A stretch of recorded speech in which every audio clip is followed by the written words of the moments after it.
Я приветствую вас, дорогие друзья, уважаемые гости и подписчики канала Александр Шелест, канала Алексей Арестович. Это прямой эфир, все вживую, заключительный в 25-м году. Ну такой с колес, такой важный. Алексей Николаевич, приветствую вас. Здравствуйте. Друзья, всем большое спасибо за то, что, во-первых, да, весь этот год, 25-й, очень непростой, очень такой бурный, очень серьезно бьющий ключом, да все по голове, вы все равно были с нами. Несмотря ни на что, мы очень признательны. И Алексей Николаевич своей аудитории, и я своей, и нашей общей, которая по понедельникам знает, что мы выходим, и, все по полочкам, все по косточкам. Спасибо вам большое, что вы у нас есть. Это самое главное. Ну и, конечно, традиционно от меня такое короткое вступление. Все очень просто, все как всегда. Максимальное общение с вами. В сообществе YouTube открыто абсолютно. Можете оставить свой вопрос. Он прозвучит. В закрытом клубе в телеграм-канале Шелеста, зрителей Шелеста, есть такой телеграм-канал, закрытое сообщество. Там тоже есть анонс. Чаты трансляции. Александр Шелест, Алексей Арестович. В самом конце обязательно присоединим. Спасибо за поддержку, суперчаты, суперстикеры, за то, что участвуете на канале Алексея Арестовича в сборах. И QR-код, который видите на экране возле меня, возможность помочь каналу поддержать, так сказать, донатом. Ну а QR-код, который видите возле Алексея Арестовича, точно так же, все как обычно и традиционно, это его школа мышления и коммуникации. Присоединяйтесь, друзья. Сегодня вопрос нашего сегодняшнего эфира, итоги которого подведем мы в самом-самом конце, звучит следующим образом. И примечательно, да, отталкиваемся от слов сегодняшних Зеленского. Значит, проголосуйте за что вы. И варианты. Я за мир и за вывод ВСУ из Донбасса. Я против мира и вывода ВСУ. Я за мир и против вывода ВСУ из Донбасса, из Донецкой области. Или я против мира, но за вывод ВСУ. Ну, это означает, что сохранить армию, то есть не ищите здесь какой-то каламбур, все нормально, отошли для того, чтобы сохранить. Сырский сегодня комментировал, говорит, а куда идти, там чисто поле, другой населенный пункт. Это все будем обсуждать, и военную обстановку, и за год, и то, что сейчас. Но начать я предлагаю с политических кульбитов, Алексей Николаевич. Это было нечто. Вот сейчас по-настоящему можно проанализировать, что случилось в Мар-а-Лаго, потому что на следующий день, во время второго созвона Путина и Трампа, полетела информация от Лаврова, и в самом разговоре Ушаков сказал, что была обстреляна резиденция Путина. Быстро реагирует Зеленский, говорит, нет, ничего не обстреливали, это вот предупреждение. Ну а Трамп с Нетаньяху подтвердил, что узнал об этом и был очень рассержен. Вот, с этими вводными очень интересно, как на политическом уровне отразится вчерашний разговор, и, кажется, становится немножко яснее, о чем он был. Что думаете? Ну, считаем варианты, как обычно. Значит, маленькая поправка. Трамп не подтвердил, говоря с Нетаньяху. Он сказал, что мне Путин сообщил об этом.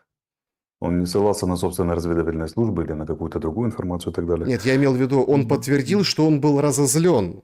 Он сказал, что Путин сказал мне, что атаковали, и это очень-очень плохо, сказал Трамп. Да, а потом добавил в другом вопросе, что действительно он был зол. Ну, это так, просто для чистоты. Я бы очень огорчился, да, он сказал бы, если бы так. Значит, у нас какие версии? Допустим, Украина нанесла удар по резиденции. Ну, тогда все очень просто. Тогда это откровеннейший такой 121% сигнал, что Зеленский играет против Трампа. Надо услышать это, поймите это внимательно. Вот в этом варианте, если это правда, он играет не против перемирия, не против Путина, не затягивает войну и всякое такое прочее. Это все детский сад, шестая сильная группа и второстепенные причины. Главное, он играет против Трампа. Потому что лучшего способа подставить Трампа как миротворца, как переговорщика с Путиным, который обеспечивает прекращение войны, чем нанести удар по резиденции Путина, не существует. Представим себе, что это не так. Путин соврал, Лавров соврал. И Трамп дает команду разведывательным службам своим добыть информацию. Они приходят и говорят, не было удара, Путин ай-яй-яй обманул. Тогда крупно подставлен Путин. Трамп звонит Путину и говорит, а что ты врешь мне в глаза и выставляешь меня придурком на все мировое сообщество? Это что? Это как это понять? В современном мире, где средства объективного контроля, как бы, и американская разведка, она способна добыть реальную информацию, проинформировать Трампа. Как вы думаете, какой вариант? У меня свой опрос для зрителей. Какой вариант более реальный? Ну, тут, знаете, кому вы больше верите? А теперь смотрите, что утверждают злые таксисты. Внимание еще раз. Товарищи, которые будут резать это на телеграм-канал и говорить, что я путинский агент, режьте уже полностью. То вырезайте полностью. Я не знаю, я Алексей Арестович, на сегодняшний момент в 21:15 по Киеву. Не знаю, был ли удар по резиденции. Но я знаю, из чего исходят таксисты западных стран. А таксисты западных стран говорят следующее. По их информации, удар был. Раз. Это не я утверждаю. Это они говорят. Второе. Это была не просто резиденция. Это специальный объект Российской Федерации, предназначенный для управления вооруженными силами Российской Федерации в случае ядерной войны. То есть по значению это как если бы кто-то атаковал борт номер 1, президентский самолет США. Это спецобъект, это целый город с наружными сооружениями, подземными сооружениями и там всякими узлами связи. По информации таксистов западных, летели дроны. 91 или 91, никто не знает. 2 или 3. Но летели они, скорее всего, по узлам связи. Они уточняют эту информацию. И не долетели, прямо скажем. Но удар был. Почему россияне глубоко возмущены? Ну, потому что это удар по центру управления ядерной триадой и вообще вооруженными силами Российской Федерации в особый период, в период крупномасштабной войны ядерной и так далее. То есть это покушение святая на святых, и согласно российской ядерной доктрине, да и ядерной доктрине любого государства, имеющего ядерное оружие, это повод для ядерного ответа. Ну, вот такая интересная штука Мгм. получается. Посмотрите, сидит дежурный на спецобъекте. И идет атака спецобъекта. Они же не знают, что летит. Может, это начало Третьей мировой инициативы. Может, там у этих беспилотников, у этих воздушных целей ядерные боеголовки. Может быть, там еще что-то. Что делает нормальное государство? Сейчас не берем Россию, Китай, США и так далее. Оно заносит палец над красной кнопкой, а само звонит своим союзничкам, говорит, это не вы случайно? Союзнички говорят, ну нет, но в любом случае были бы консультации. Потому что тут вопрос даже нажимать кнопку или не нажимать.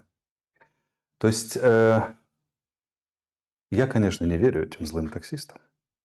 Они все наговаривают на наше солнышко.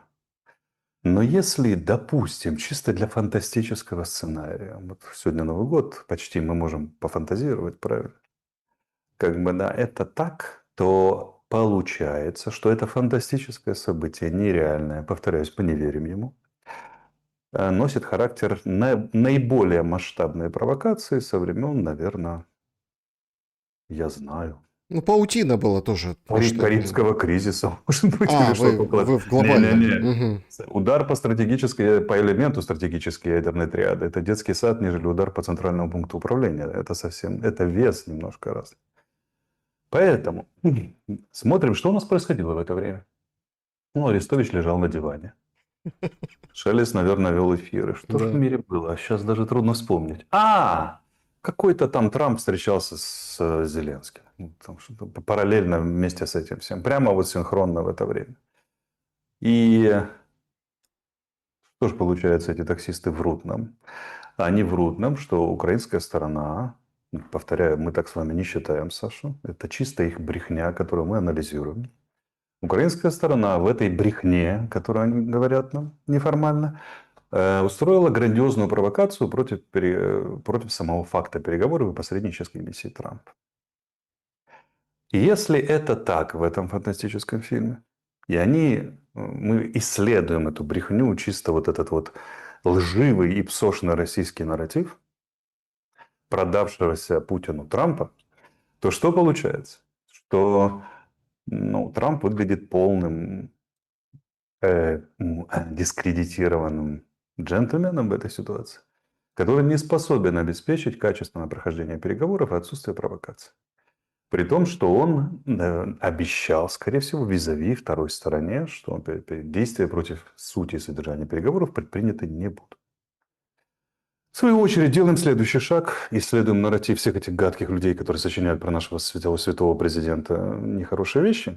И мы, как посторонние свидетели, которые сами ничего такого не сочиняют, а только анализируют, как это сочиняют другие, и вынуждены исходить, предполагать, что мы читаем этих людей, читаем их мысли, носящиеся в воздухе, читаем газеты, которые они оставляют на скамейках в Нью-Йорке, в Централ-парке, и видим, что там черным по белому написано. Они написали, не мы утверждаем, а они написали, что Зеленский последовательно работает против Трампа. Ключевой задачей Зеленского его следующий шаг, говорят эти гадкие люди. Ключевой задачей Зеленского и его союзников европейских, глобалистов и Американской демократической партии, говорят эти противные товарищи, которым мы не верим, это довести Трампа до мидтерма вот этого, до выборов промежуточных в парламент, чтобы он там потерпел политическое поражение. Через 2 года ушел от власти, пришли демократы и все по новой. Оружие Украине, поддержка Украине, USAID, Голос Америки, снова боремся. Это означает, как утверждают эти нехорошие люди, а мы им не верим, повторяю, что Зеленский не пальцем деланный пацан. Он под колоссальным давлением Трампа, как нам рассказывают, но это вовсе не так. Он вторгается в эту вашу Флоридскую область. Он активно интригует против Трампа, и он в хорошей компании, он не один, на его стороне американские и европейские глобалисты. Поэтому он так улыбался, говорят злые люди, мы им не верим. Он улыбался на совместной пресс-конференции, потому что он знал, что будет атака. Говорят противные люди, а мы им не верим. Мы просто анализируем, что говорят противные люди. И прекрасно знал, что он подставляет Трампа, утверждают противные люди, а мы им не верим, повторяю. Мы не верим, это ложь. Мы анализируем ложь, которую возводят на наше все. И добавляют эти страшно противные люди, они добавляют, что осталось только ответить на один вопрос. Доколе Трамп это все будет терпеть? Логично. Ну, потому что проблема не в том, что Зеленский, говорят противные люди, а мы им не верим, не хочет мириться. А проблема в том, что он активно действует против Трампа. Говорят противные люди, а мы им не верим. Более того, прямо сказать, я осуждаю этих людей, но я вынужден анализировать их нарратив. Вот так вот. Знаете, я судил. Таксисты, вы не правы. И вот вы набалтываете, а я потом с Александром вынужден это все анализировать. Я сижу, анализирую. А что же мне еще остается? Работа у меня такая, анализировать. Важный момент. Я должен это спросить, потому что это прям очень интересно. Мы же разбираем, не верим, но разбираем, не верим, но анализируем. Угу. Зеленский мог не знать, что вообще какой-то удар пошел? Ну, конечно же. Он же не знал, что вот как бы Ермак, там, того всего, как глава офиса под подозрением НАБУ. Он не знал, что Юзик задействован, еще 5 депутатов служит. Не знал, что Шефир туда же, там, с Ковалем. Он вообще ничего не знает. Как Юзик покинул границу, вернее, Украины, никто, президент ничего не знает. Почему? Потому что, как утверждает Михаил Подоляк, президент самый информированный человек в стране. Вот это логично. Вот если вы в это не верите, вы предатель, и против вас надо ввести санкции Совета национальной безопасности и обороны. Есть одна проблема. 2/3 Совета национальной безопасности и обороны оказались предателями, агентами Москвы и уволены из Совета национальной безопасности и обороны, но это никогда не мешало вводить санкции против других предателей, агентов Москвы и советников Совета национальной обороны. Нет, ну если серьезно, подождите, я видел. предельно серьезен, подождите, что это за оговорка? Нет, ну давайте так. Я максимально серьезен. Так как я серьезен, я с 24 февраля 22 не был ни разу таким серьезным, как сейчас. Алексей Николаевич, ну я лично тоже. Что там? Я вообще никогда не был таким серьезным. Саша, никогда в жизни. Я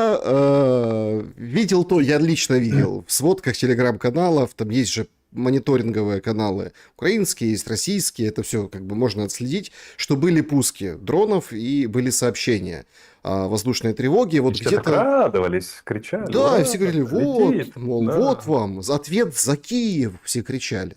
А сейчас последовала очень интересная диспозиция. Лавров, ладно, там, атакован, Трамп недоволен, все недовольны, вот это все. Зеленский говорит, вы все врете, это все неправда. Но Лавров сказал, что Россия пересмотрит свою переговорную позицию. В какую сторону? И какой будет ответ? Ну, а на один ответ они уже намекнули. Они подобрали цели и там где-то куда-то страшно будут бить. Вот. А переговорную позицию, ну, скорее всего, она будет, что отстранение Зеленского от власти является условием запуска мирного процесса. Поставят Трампа перед фактом, скорее. Скажут, вот это наше граничное условие, если уже не поставили. И без этого мы вообще как бы нет. Ну, что, собственно говоря, и добивались, как говорят злые таксисты, которым мы не верим, и добивался Зеленский. Таким образом, он сейчас будет народу Украины и европейским союзникам и всему честному миру говорить следующее. Смотрите, не хотят меня отстранить от переговоров, говорят злые таксисты. Потому что, говорят злые таксисты, а мы анализируем, мы не верим им. Я единственный, кто по-настоящему стою за украинскую позицию. Это не потому, что на объект номер один в России полетели какие-то непонятные беспилотники, как утверждают злые таксисты, а мы им не верим.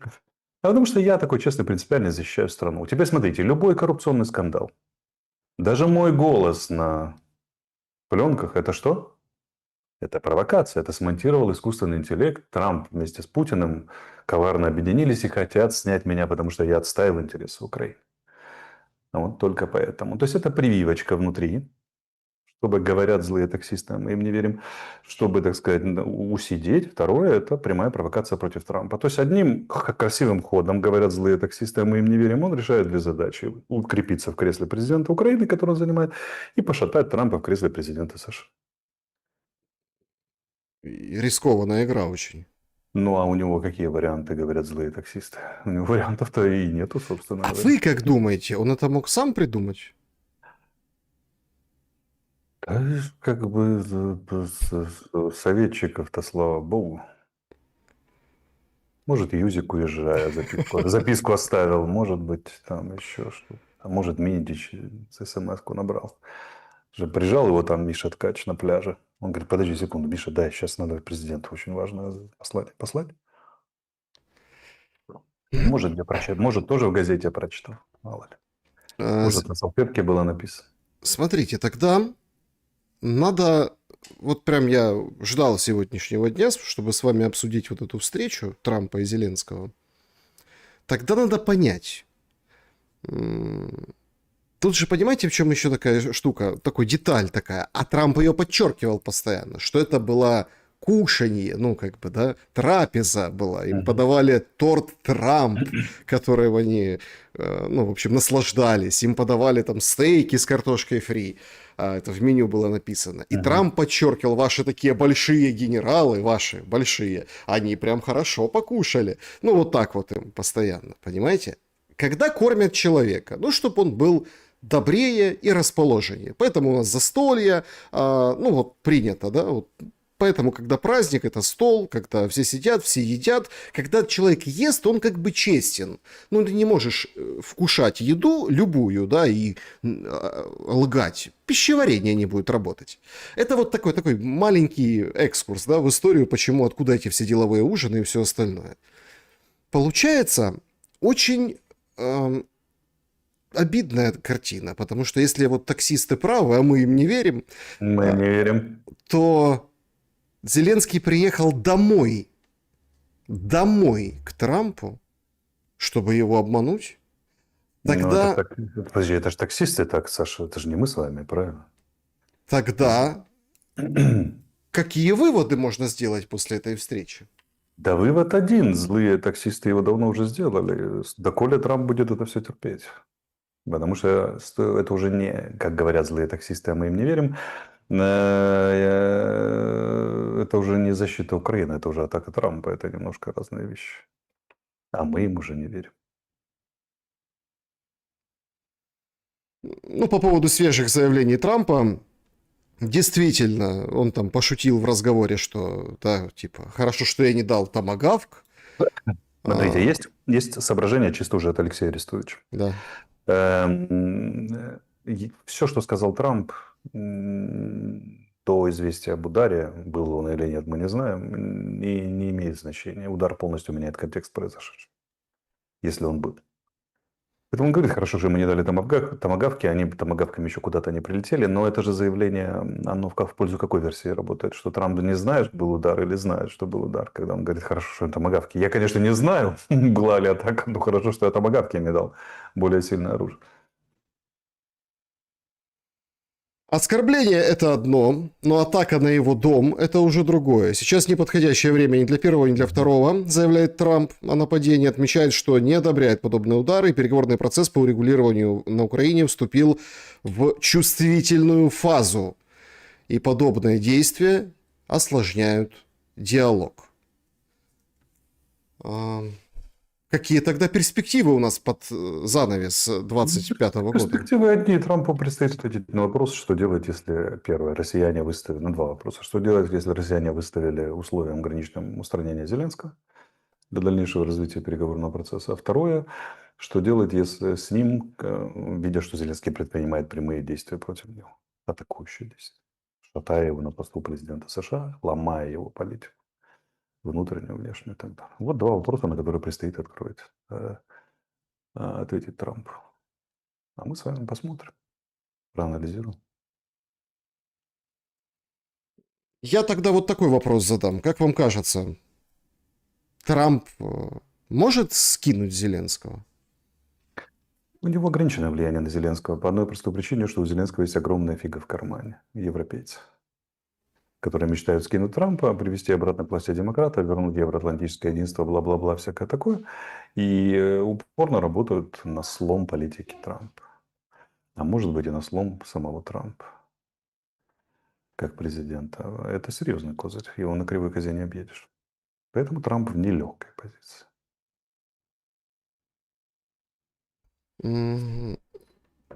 Тогда вот эта вся...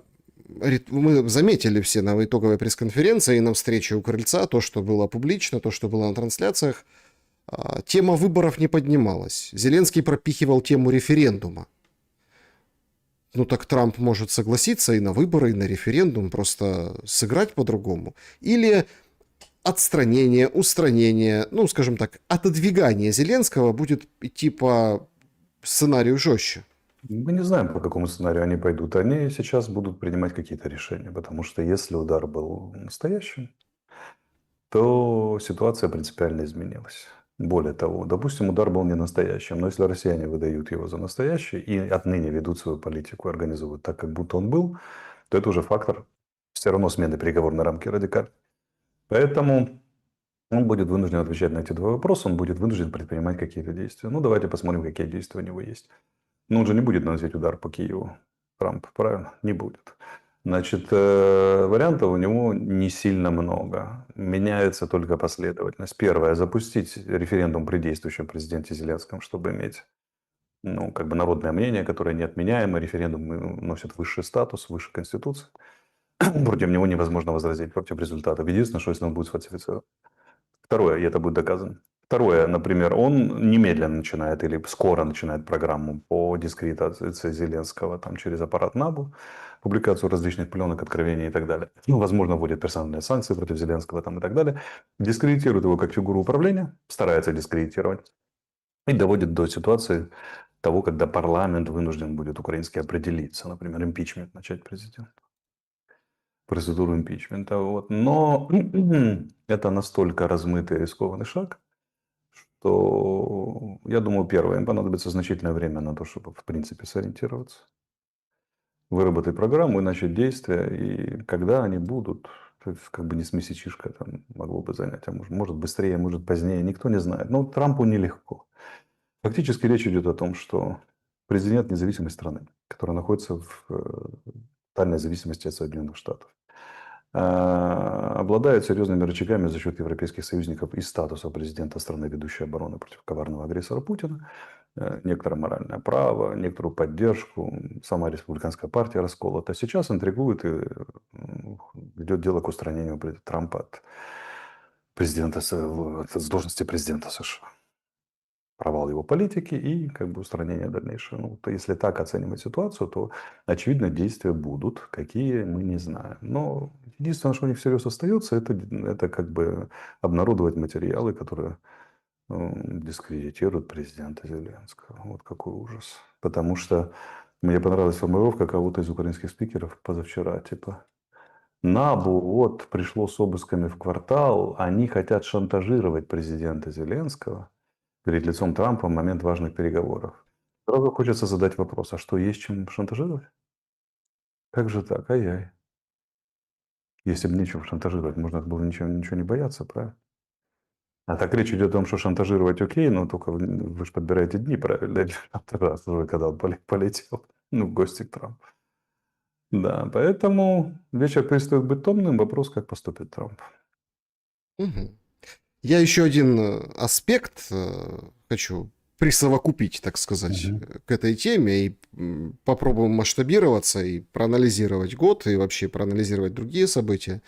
Ну, как другие. У нас-то понятно, что нам всем интерес. Все же ждали ну, вот рождественского новогоднего чуда, да, от этой встречи в Мар-а-Лаго, а получили вот абсолютно диаметрально противоположный щелчок по носу с вот такими действиями.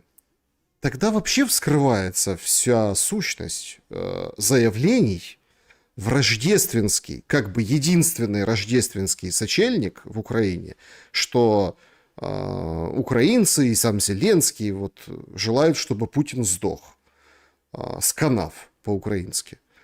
То есть тогда мы видим, что вот этот его взгляд, он же 8 минут там говорил красивые слова, ну там о том, что мы заслуживаем, мы там украинцы, мы там такие, вот Різдво, ни одной иконы, ни одной, ну, свечи стояли, и вот эти елочки, да, и стол какой-то пустой, не накрытый, длинный, но красиво, все светится. То есть вообще не, ну, не отличить, что это православное, неправославное Рождество, что вы делаете, как вы делаете, понимаете? И он всю дорогу до самого финала, он так сдерживал себя, как я его видел таким последний раз в КВНе, когда он там на разминке или конкурсе капитанов, у него шутку ему придумали, и он сейчас он порвет зал. И вот он как бы порвал зал. Тогда особенно получается, что это спланированное действие. Это спланированное действие, если удар был, то это вообще организованная стратегия, это не просто спланированное действие. Он обманывает Трампа, и если это спланированное действие, и ведет дело к его снятию. Поражение его на промежуточных парламентских выборах, поражение потом на этих самых, всего каких-то 2 года, и победе снова глобалистов. То речь идет о реванше глобалистов. Так выходит, если это правда. Поэтому, ну да, смотрите, какой храбрый и смелый у нас президент. Украинцы, которые гордятся Зеленским, можете гордиться в 5 раз больше. Он не в оборонительной позиции, он не просто сидит и старательно не сдает Украину, он атакует. Атакует, человек интригует против президента США, чтобы он проиграл на выборах, если это все правда. Поэтому, как бы, ну, есть чем гордиться. Сильный парень. Даже Натаньягу себе такого не позволяет.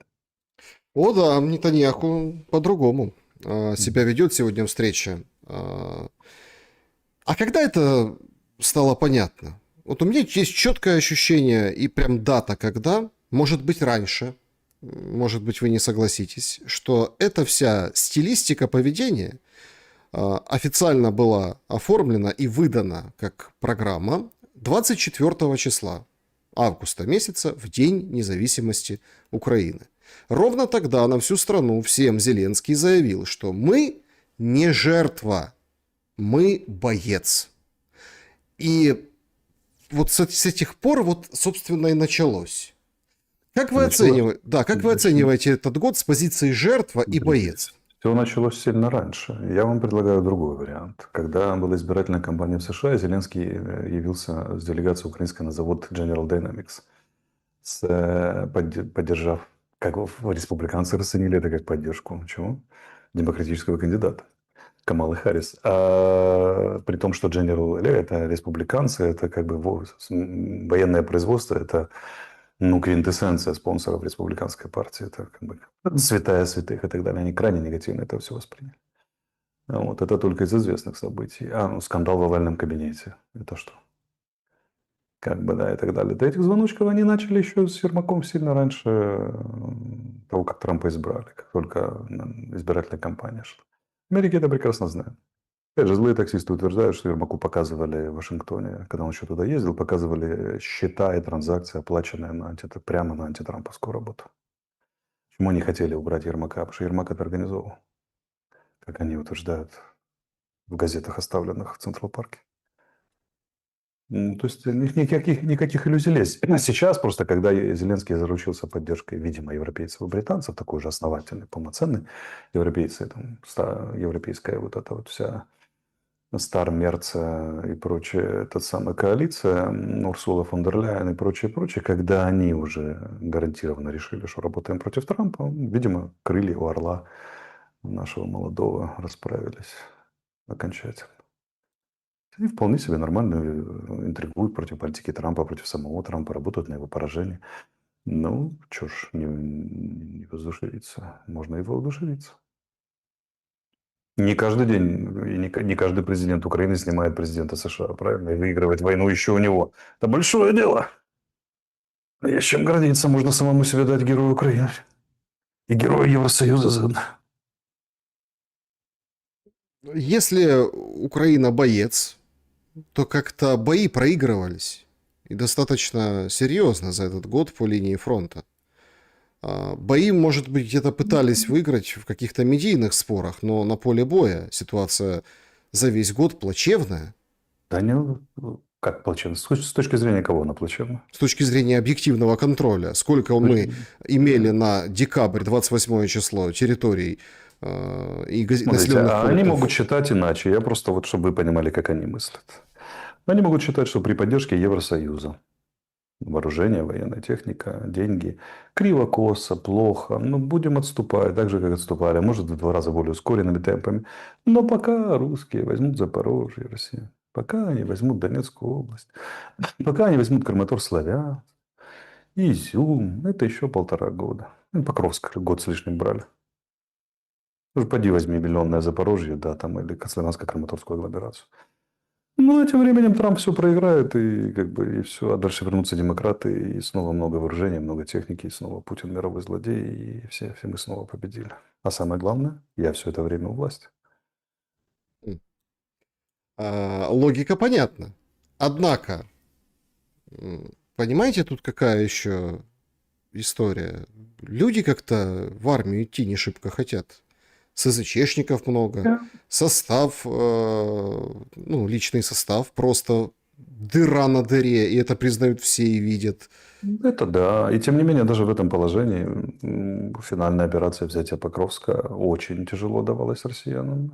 И Купинск наши там на 2/3 отбили. Даже при таких дырах и всех остальных. Это означает, что положение на фронте неустойчиво. Наши ведут встречные бои, какие-то села освобождают. Общее превосходство российской армии понятно, но как бы и наши отбиваются. Поэтому они достаточно оптимистично смотрят. Ну, а мобилизация, усилия мобилизацию делов-то. Сегодня, ну, вчера, сегодня обсуждается постановление или как законопроект, который Свириденко от Кабмина отправила, ТЦК в каждом селе. Ну, не в каждом, ну, в общем, сельские ТЦК теперь имеют право Вот. на все. Опять же.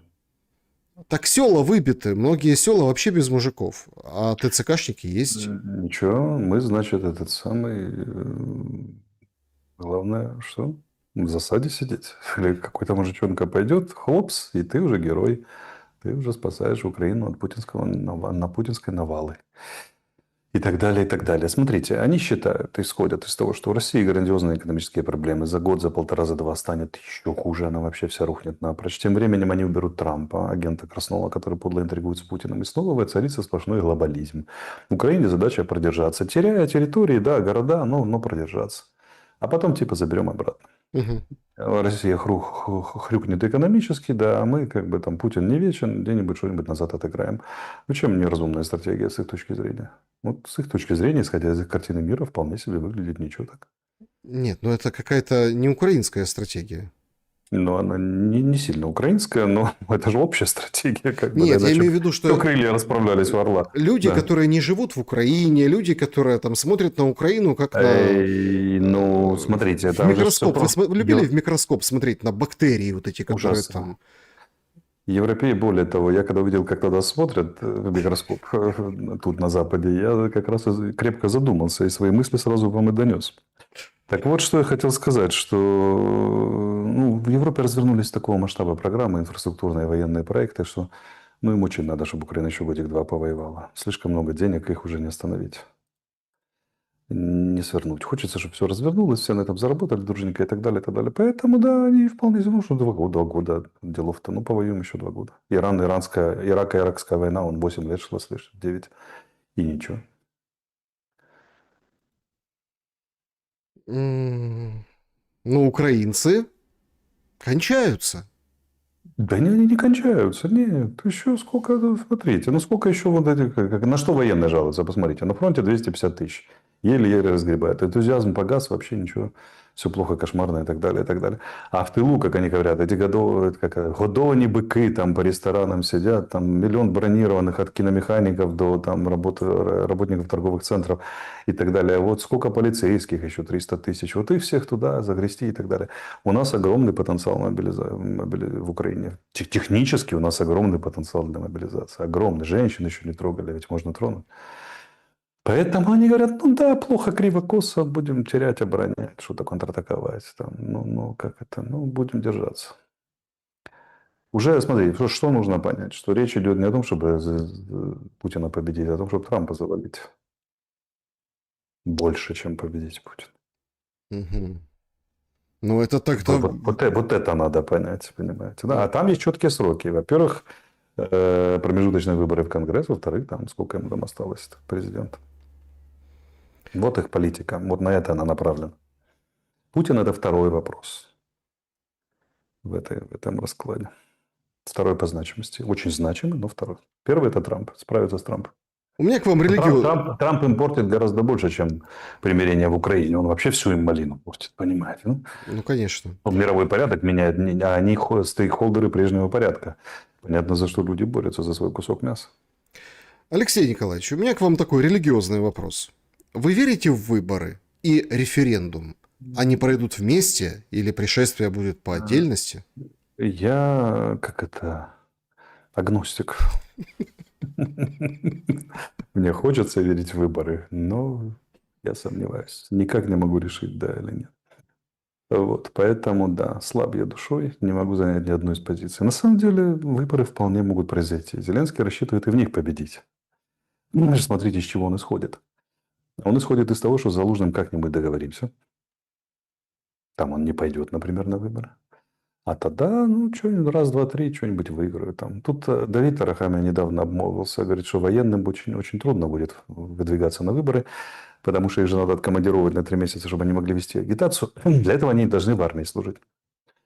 Вот так вот раз, и некому уже побеждать у Зеленского. Там есть вариант. Опять же, да. Ну, тут же, опять же, что будет раньше, выборы или референдум? Это так называемый. И референдум, заметьте, это отличное время потянуть, отличный способ потянуть время. Он говорит, да мы согласны на все, они скажут. Ну что рассказывать, сочинили россияне про удар по резиденции, ничего такого не было. А мы вообще, тут котики такие пушистые, мы сейчас референдум. Референдум это 60-90 дней. Нафига? Тут уже и промежуточные выборы, как это в Конгресс США, уже близко-близко. Понимаете, да? И как бы вот референдум, вот народ проголосовал, а по закону на референдум нельзя выносить больше одного вопроса сейчас вообще-то у нас. Сразу 3 нельзя вынести, это 3 референдума надо организовывать или 4. Ну так вот или мир, или Ишак, или Трамп проигрывает выборы, пока мы тут референдумом занимаемся. Поэтому пока есть фишка с референдумом, зачем проводить выборы президентские? А кто выборы? Кто будет организовывать референдум? Ну, то есть, это противоречие. Поэтому люди откровенно тянут время, как мне кажется. Я могу ошибаться, но мне кажется, что они тянут время. И острие этого затягивания времени – это свалить Трампа. Мгм. Ну, судя по тому, как Трамп ведет себя сейчас с Мадуро, ну, как-то он не шибко решительный. Ну чего, они же перехватывают танкеры. То есть, они смотрят, как рынок, репетируют, как реагирует рынок нефти, и насколько это является инструментом. Ну, постепенненько все разворачивается. Группировка создается, условия. Наверняка с оппозицией внутри работают. С окрестными странами договариваются, там, всякими колумбийскими наркопартизанами, марксистами и прочее, прочее. Это большая операция. Это с бухты-барахта он не хочет. Он хочет, чтобы она была надежна 101%. Что если он проиграет в Венесуэле или результаты будут не те, ну, как вы понимаете, это совсем не то, что нужно, да еще перед выборами промежуточными и так далее. То есть, они тщательно готовятся. Кроме того, в идеале эту войну хорошо бы начинать, закончив российско-украинскую. Но вот теперь, когда она не хочет заканчиваться, тут уже возникает вопрос, что делать с венесуэльской. Ряд вопросов у бедного Трампа. Прямо в доме его родном, там, где торт Трамп ему подают. Ешь его ложечкой, запиваешь кока-колой и думаешь, что ж вот это делать со всем этим. Как бы, да, им надо ответить в ближайшее время, что с этим делать. Эм, Распространяют о вас разные молдавского происхождения политические эксперты интересную информацию, что вы связаны с Будановым и под крылом Кушнера готовите свержение Зеленского. Кушнера это кого? Того самого Кушнера. Зятя? Да.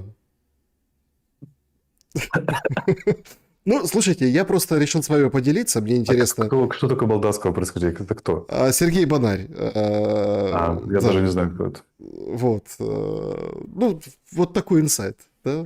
То есть, уважаемый Сергей, давайте, как на духу вам скажу, вам одному, пока нас никто не слышит, считайте это личным звонком.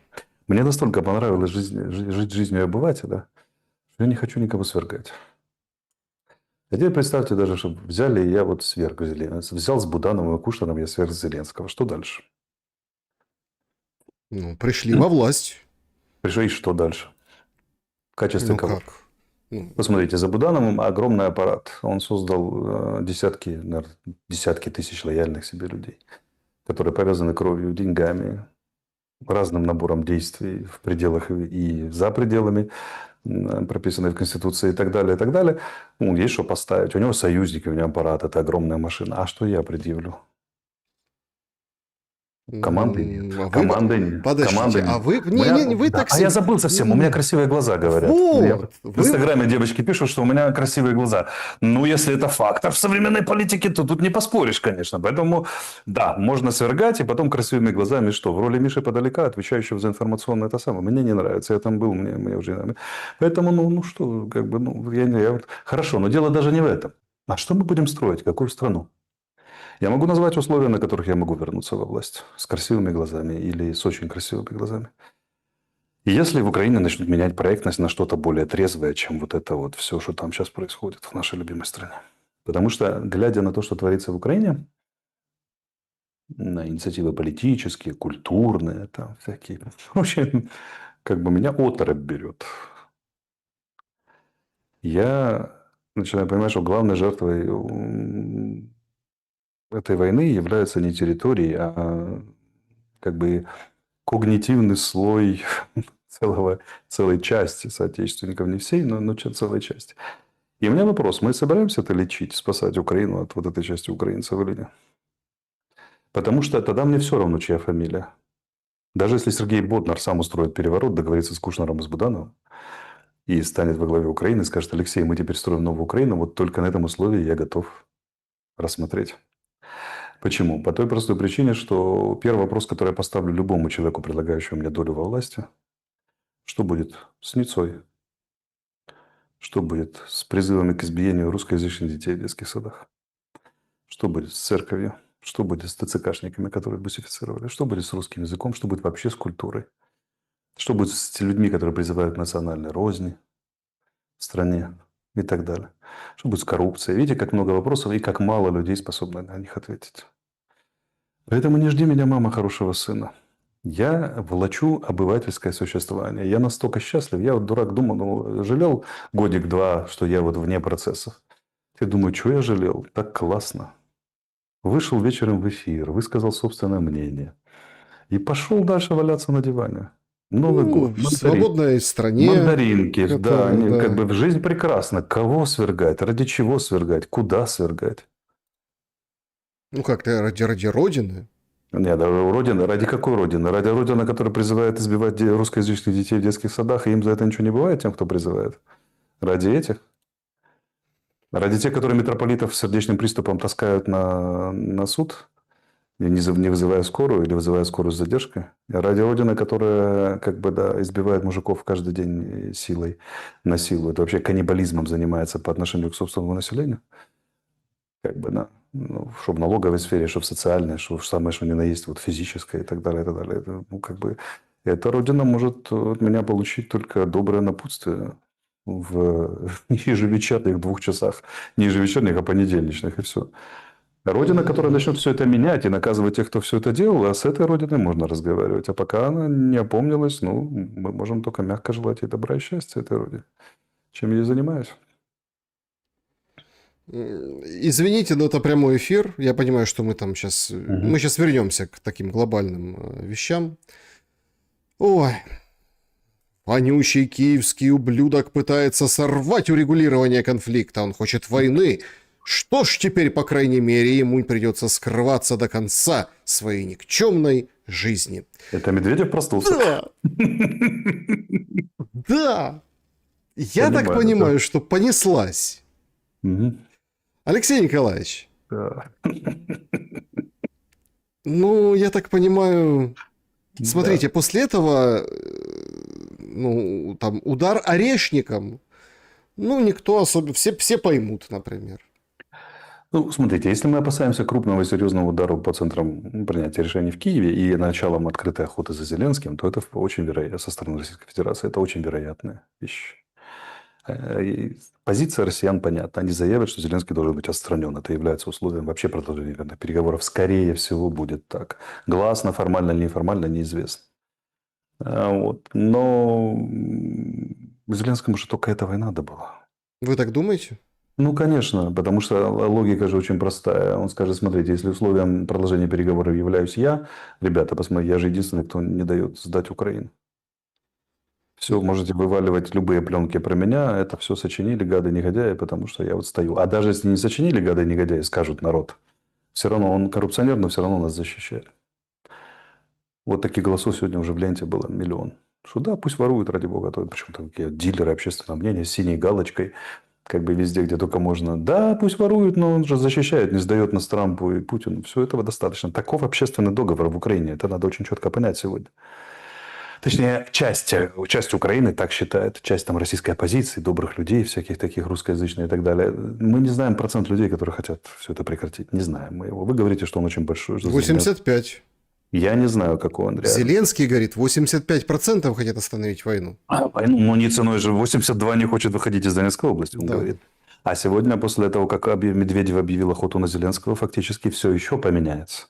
Поэтому Зеленский борется за политическое и физическое выживание отныне.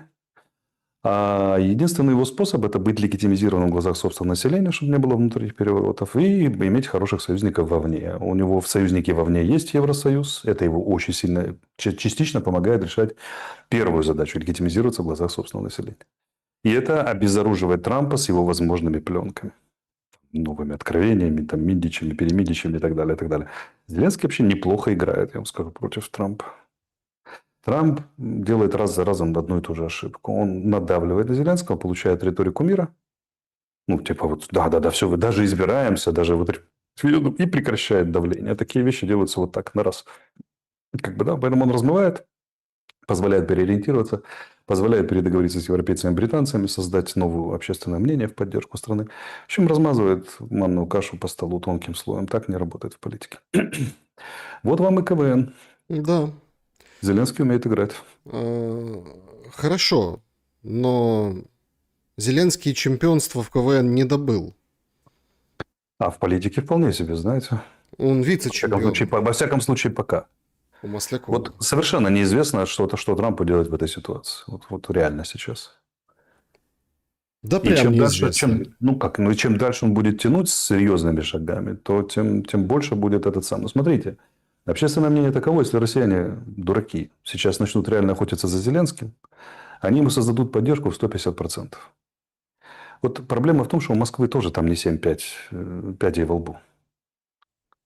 Ой, слушайте, В этом проблема мне центральная. Они тут... сейчас реально, смотрите, они сейчас реально начнут на него охотиться. Или, по крайней Мне мере, на пишут, уровне. Алексей Да. Николаевич, у вас таксист, а у меня, ну давайте, давайте гардеробщицы назовем их так, Мгм. да? Реально подтверждают информацию, информированные товарищи о том, что американцев поинформировали, что все гарантии неприкосновенности аннулированы. Не Вот смотрите, братская, да, не вот охрана, смотрите. не еще, да. Я же о чем и говорю сейчас. Смотрите, что сейчас сделают россияне, у которых 7 пядей во лбу? Они начнут отчаянно охотиться на Зеленского. Поди грохнут еще. Да как и грохни его. Ну, поверьте, у него есть шансы скрыться, возможности скрыться и так далее. И вот у него рейтинг улетит вообще в 165%. А потом сыграет Большой части патриотов улетит вот эта история, что с памятниками, жертва, мученик, ну вот это вот все. Ну, смотрите, а теперь смотрите, какая история. И вот теперь все, что сделает Зеленский, будет оправдано. Или вы, потому что вопрос будет ставиться так, или вы за Медведева, который его хочет убить, и за Путина. Да. И второе, да, то есть Зеленский обеспечил себе путем некоторого персонального риска, обеспечил себе новую волну поддержки в мире и в Украине. Все прекрасно.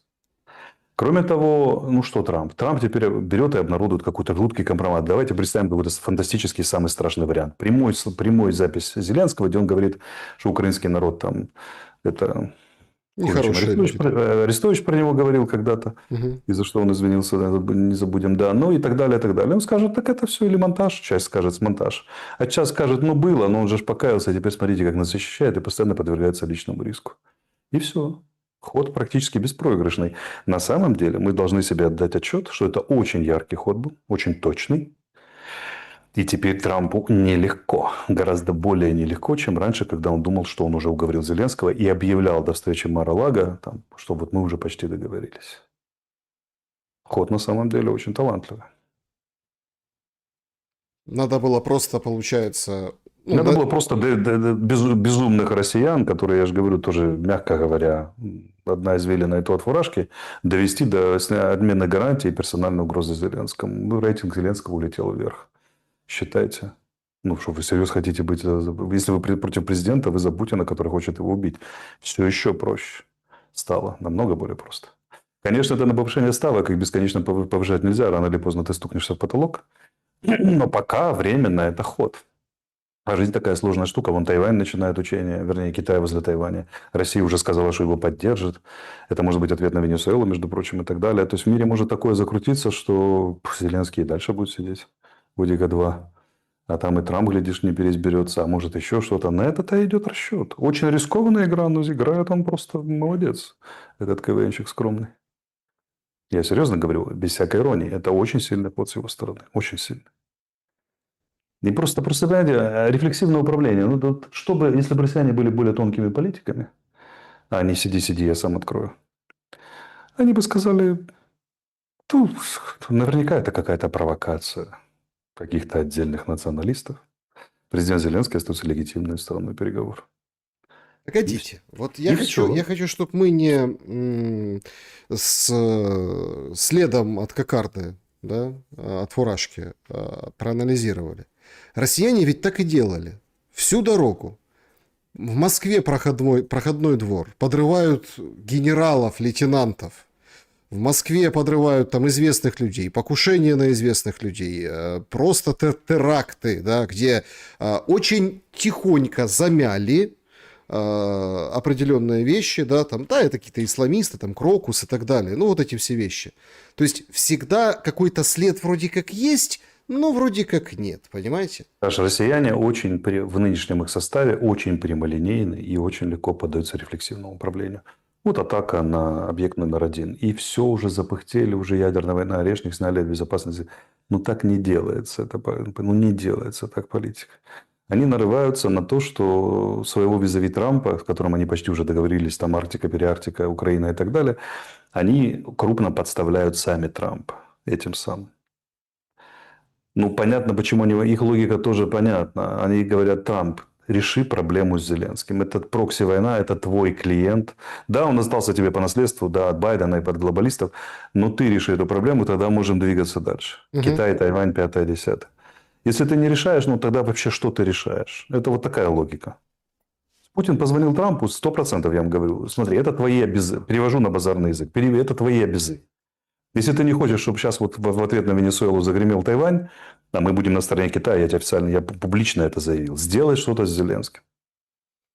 Окей. Это ваша прокси-война, повторюсь, это ваша прокси-сила. Он остался от Байдена, но это ваши американские обязы. Они сидят на вашем оружии и на ваших деньгах. Если ты не можешь его убрать, что ты вообще можешь гарантировать в этом мире, Дональд Фредович? Все. Это понятная логика, но это примитивная логика. Не-не-не, стойте. опять-таки, По моей оценке. это ваша оценка. Я хочу просто Да. вам контраргумент, не в плане там того, что там я за русских играю. Нет. Мне просто Не-не-не, хочется... это очень хорошо. Я очень ценю, когда вы возражаете. Мне Иначе, очень да. хочется разобраться, потому что, Мгм. смотрите, допустим, вот мы верили таксистам всю передачу, а давайте Зеленскому поверим. Ну, вот на Давайте. секундочку. Не было Да, никакой... да, исследуем ветки, все очень правильно. Никакой атаки не было, Алексей Николаевич. Да. Никакой. Запустили беспилотники, как обычно. Как обычно, они там никуда не полетели или куда-то полетели, но, в общем-то, это все хлопок, новояз и все остальное. То есть, давайте теперь рассмотрим этот вариант. Значит, полетели, смотрят, что переговоры, смотрят, что на переговорах, смотрят до, смотрят во время. И в момент разговора говорят, атакован объект. Все, Трамп. Трамп говорит, я в шоке, я не знал. То есть, смотрите, тут же важный момент, что если этого не было, если это вранье, то Трамп не знал. Это очень важно. Все, дискредитация. И, внимание, этот ход я считаю немножко тоньше, простите, Алексей Николаевич, с вот этим Медведевским, с снятием гарантий, ну вот этих всех моментов, да, гарантий безопасности. А теперь давайте посчитаем. С Зеленского сняты гарантии безопасности. О визитах с награждениями на передовую можно забыть. Если ты забываешь в своем положении ситуации на фронте о награждениях и посещениях передовой бойцов на сыплющемся, ну, тяжелом фронте, таком, как он есть сейчас, у тебя теряется армия. Они не понимают вообще, за кого они воюют. По телевизору тебя не воспринимают. Ты не потужный, ты у Купянска, у Стеллы уже не фотографируешься, прежде всего потому, что с тебя сняты гарантии безопасности. Он будет в Киеве и в Европе. Он будет европейский президент Украины. Соответственно, у народа, ну, такой, вот такая логика. Плюс Трамп, Не-не-не. который в замешательстве. Такая логика не работает на таком уровне. Такая логика работает только на уровне Трампа подтолкнуть к определенным действиям. Представим себе, да, что не было атаки. И россияне говорят следующее, российское руководство. Короче, нам надо договориться, Зеленский не движется, надо снимать Зеленского. Давайте Фредовича поставим в условия, когда он займется снятием Зеленского вплотную. Но все это разбивается об одну интересную штуку, соображение. Американцы способны установить объективно, была атака или нет. И обмануть их не удастся. А если Трамп выяснит, что Путин его обманул с атакой и публично заявил, что атака была, ну, это подрывает вообще все договоренности. Не только в Анкоридже, но и саму возможность договариваться подрывает. Что тебя врут и тебя подставляют. То есть, это что, спецоперация против Трампа в прямом эфире? Путина, теперь уже Путина. Путин бы никогда на это не пошел. Не потому, что он золотой бриллиантовый яхонтовый, а потому, что он понимает цену вопроса. Так не делается. Хорошо, но этот дух Анкориджа уже его так пинали с августа Да, дело не в месяца. духе Анкориджа. Переговоры же ведутся. Делегации встречаются. Ушаков и Дмитрий вылетают. Договариваются. Реально идет процесс серьезный. Согласовывают. Звонки, перезвонки и так далее. Я вам атмосферу лета напомню. Весны. Помните, сколько Путин и Трамп не могли поговорить по телефону просто? Тут по 2 разговора в неделю, простите, и так далее. Поэтому налицо явная идентификация, и подставлять на пустом вранье технически невозможно. Технически, понимаете? В этом-то и фишка. Поэтому, скорее всего, Зеленский сделал. Мы вынуждены говорить скорее, до установления, была атака реальная или нет. Но если исходить из этой из линии, даже что россияне соврали и подставили, оно разваливается на том, что если не было реальной атаки, американцы это будут 100% знать. Ну, поверьте, у них агентуры в российском руководстве выше крыши. У них спутники, у них там все виды технической разведки, 5-10. И речь же идет об объекте номер 1. Это суперконтролируемый объект в России, в Российской Федерации, средствами разведки НАТО. Поэтому они наверняка видят интенсификацию переговоров и коды, которые там заработали, и прочее, прочее, прочее. Если был всплеск интенсификации, можно, конечно, попытаться выдать это за радиоигру, но поверьте, там есть другие способы проверить. Ну, не работает так. Путин может быть мерзавцем подлецом последним, которое придумало человечество, но врать откровенно в глаза, что меня атаковали, когда визави твой может проверить, да еще публично об этом заявлять, ну, так не делается. Ну, и демонстрируя определенный элемент слабости среди своих... Да, ты же, а что тебе твои скажут? В России же все очень четко, если ты не можешь, как Сталин говорил, кого ты можешь защитить, если ты себя не можешь защитить. То есть, там же пацанское мышление. Почему оно возобладало над политическим? Потому что он обязан ответить. На Путина смотрят все его силовики-олигархи с 90-х родом, Слушай, тебе кинули в ресторан, в твою резиденцию кинули бутылку с зажигательной смесью. Ну, ты будешь отвечать или нет? Или ты уже не арбитр для нас, потому что ты за себя не можешь защитить? Ты пошла ответка, как бы, да. Они же в пацанской логике действуют, не в политической. В политической, если бы они были наследниками Византии, так как они рассказывают, они бы сказали, они бы отсекли Зеленского, сказали, отдельные чепенцы из националистов, которые вот там не понимают, что они творят, но имеют доступ. Это, кстати, тоже надо ай-яй-яй. Это еще один повод ограничить Украину в чем? Наступательных вооружений в будущем, да, контуре договоренностей. Обманули президента Зеленского, подставили его и Трампа, атаковав и подорвав мирные Ну, усилия. ясно, поцелуй Иуды, да. Да, а Зеленский остается легитимным, мы ему любим, пожимаем руки и скоро созвонимся. Вот это был бы ход. Но они так не могут, потому что там логика не политическая, а арбитраж да бандитская, понимаете? Да, в этом. Я сейчас зацеплюсь за вашу мысль. А зачем Трамп говорит, что Путину нужна сильная Украина, процветающая? Он не говорил сильно, Ну, процветающая. он процветающая. Смотрите, как вы думаете, мог ли бы, у нас тоже это все обсмеяли, но давайте посмотрим вот с точки зрения хладнокровно. Как политический маневр макиавелевский, это сильная история.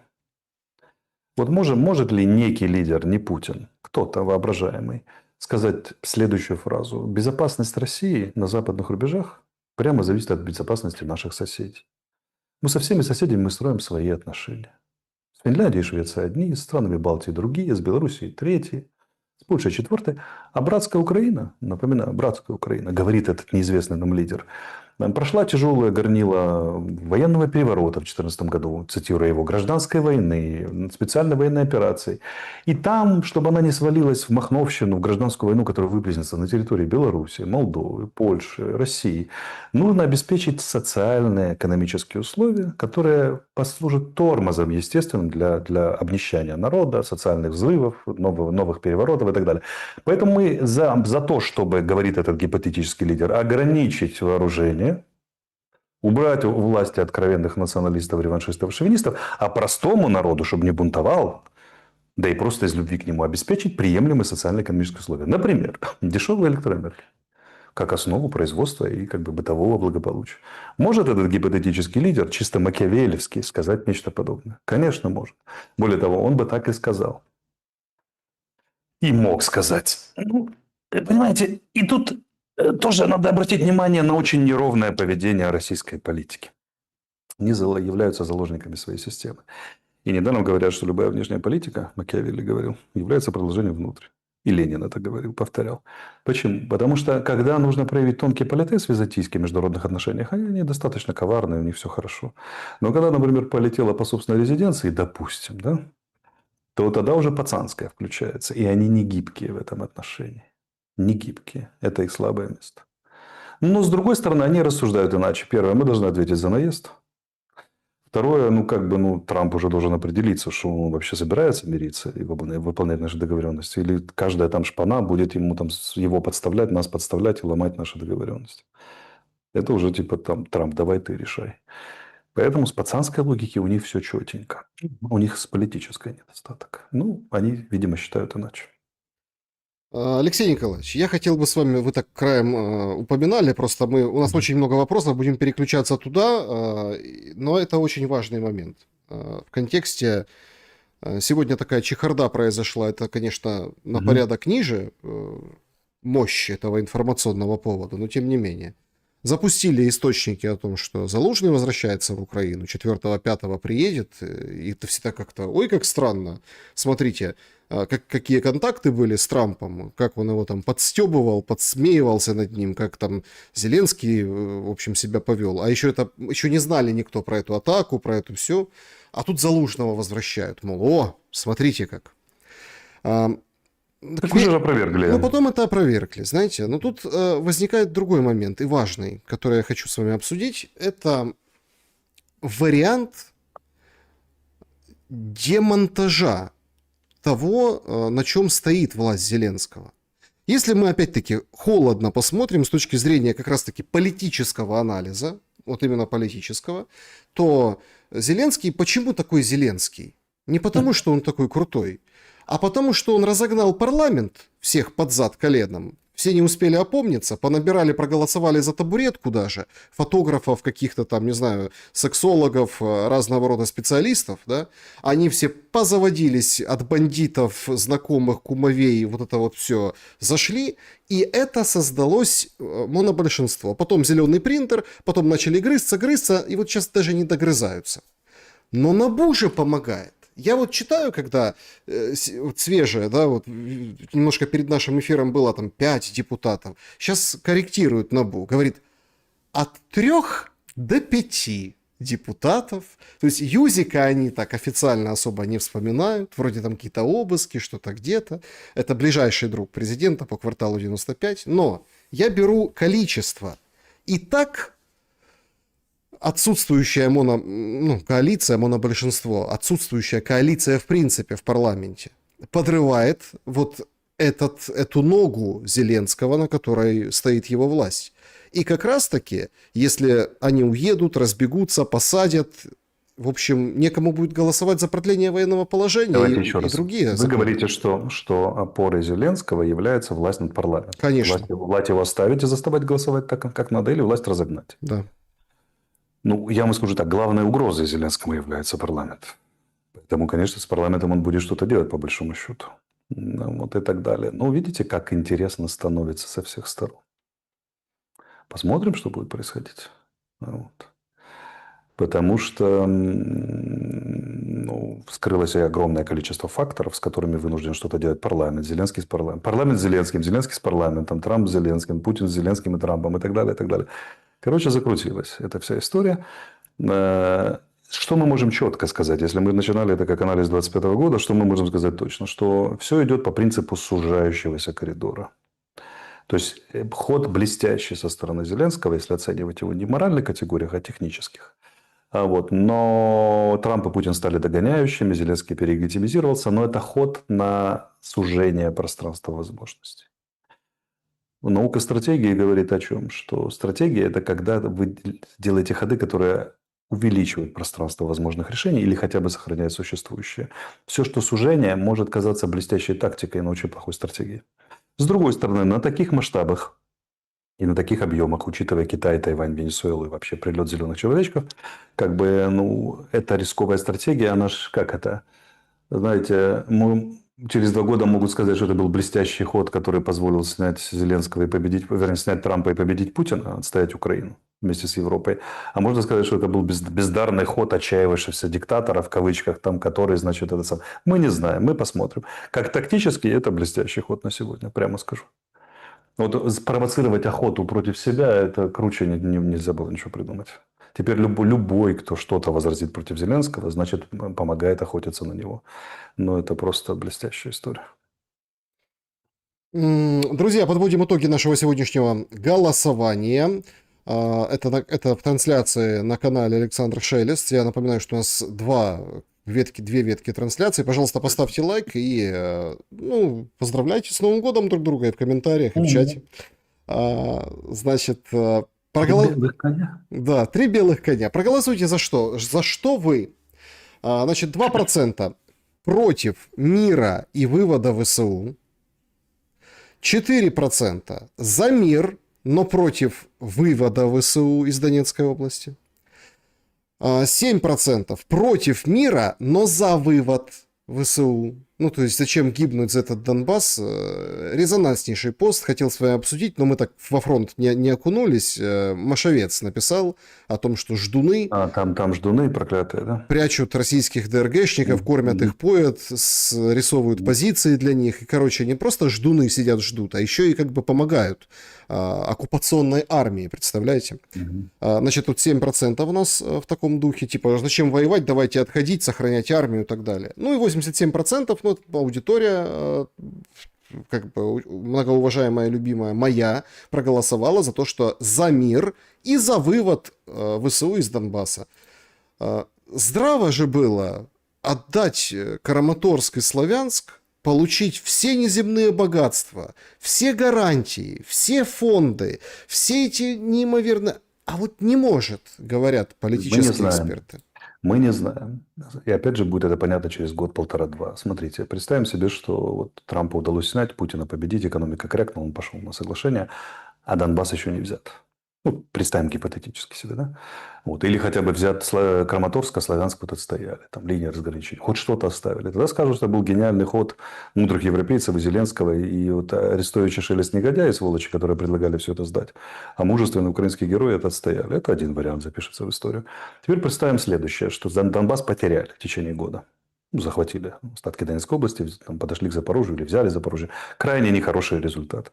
Тогда, конечно, можно будет задать вопрос, а за что вы положили еще 200 тысяч жизней, там, украинских, например, военных? И что получили взамен? К чему упираться было, если его и так взяли военным путем? Мы не знаем этого. Просто не знаем. Давайте честно констатируем, мы не знаем. Мы посмотрим, что будет через год. Гениальный ход, не гениальный, правильно упирались, неправильно упирались. Можем сказать, что у сторон есть своя стратегия. У Путина своя, у Трампа своя, у Зеленского своя. Они ее организовали, они ее придерживаются. Она сегодня великий день, потому что она стала откровенно понятной. Что интрига идет на снятие Трампа, возвращение к власти глобалистов, а не просто отбиться от Путина и так далее. Поэтому как бы все понятно, в какую игру играют стороны.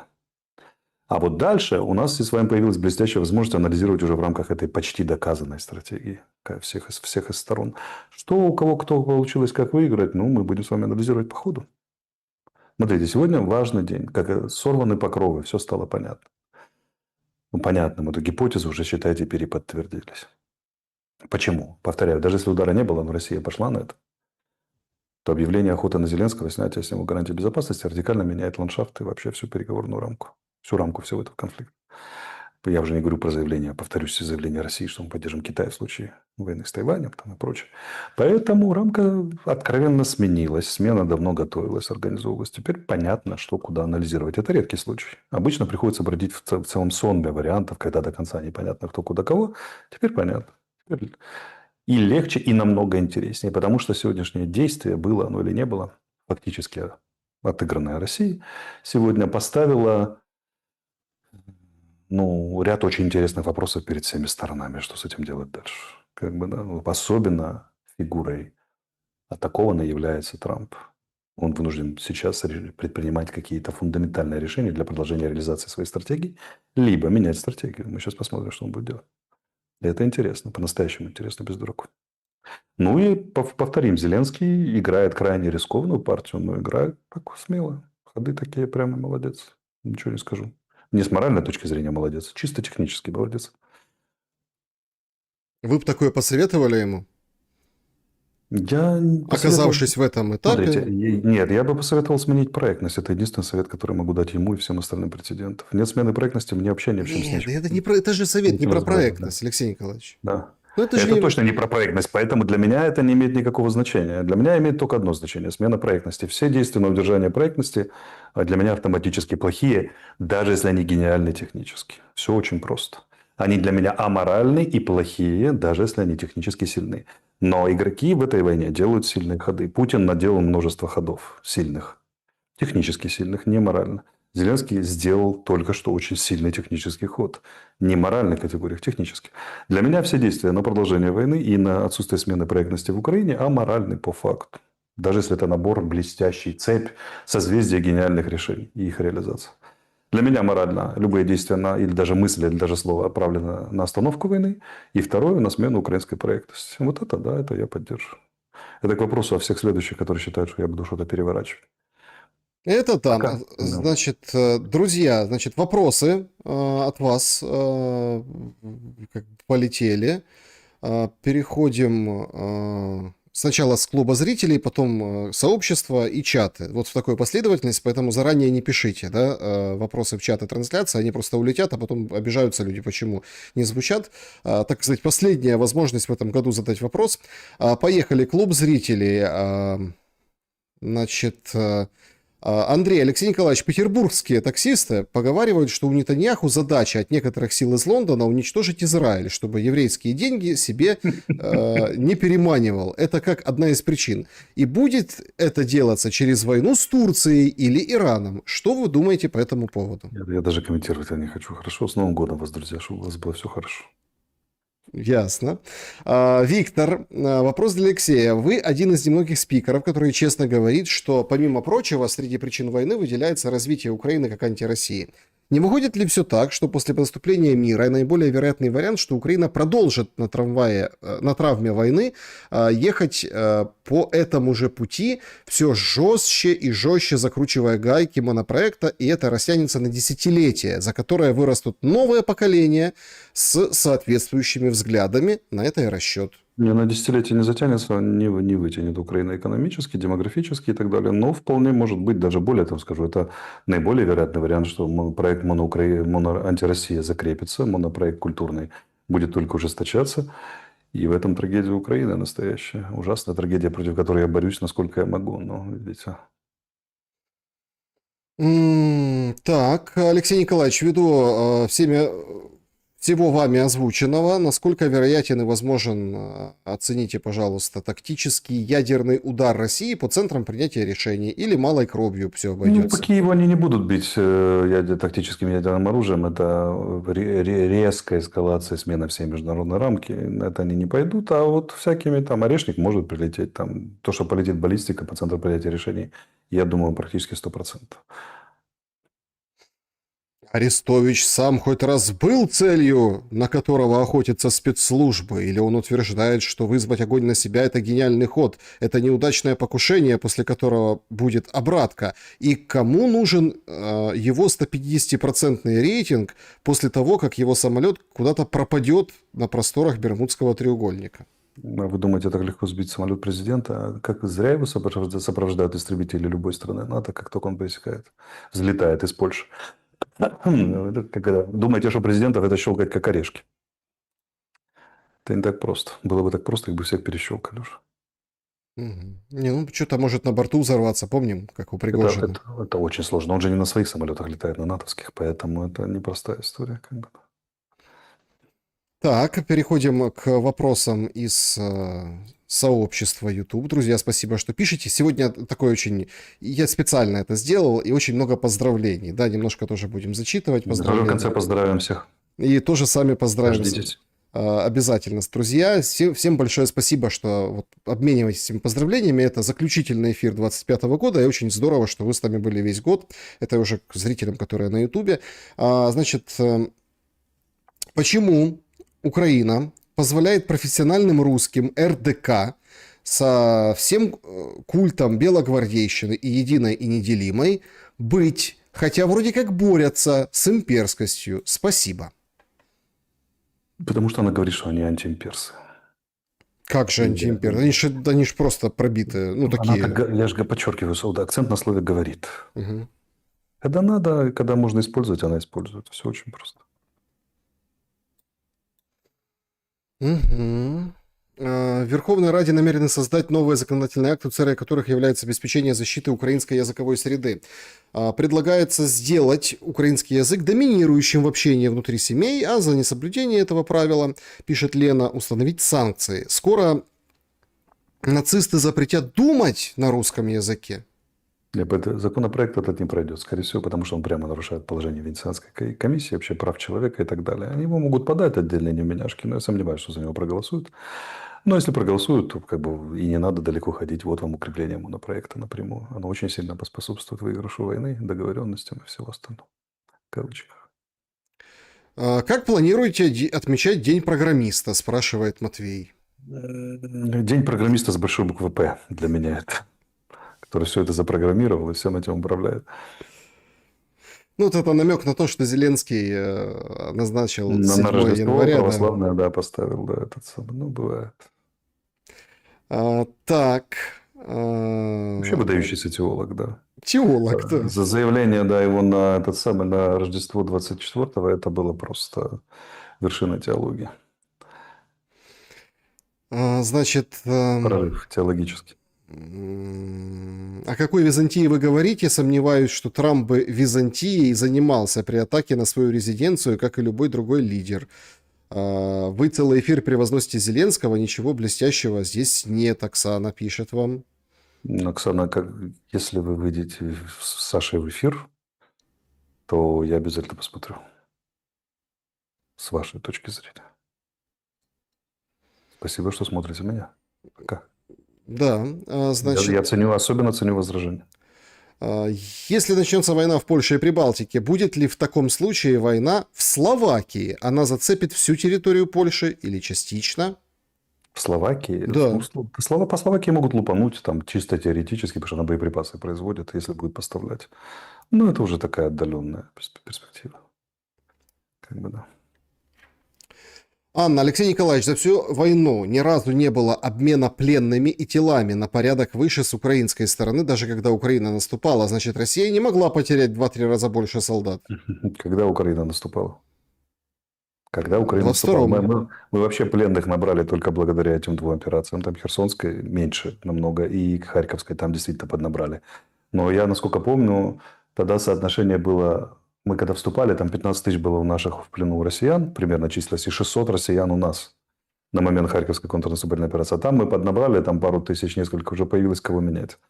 Друзья мои, чтобы было много пленных и много тел, надо системно наступать годами, а не там два несчастных контрнаступления, поэтому, или счастливых. Поэтому, ну, вам хочется в это верить на здоровье. Я не могу препятствовать взрослым людям верить в то, что они хотят.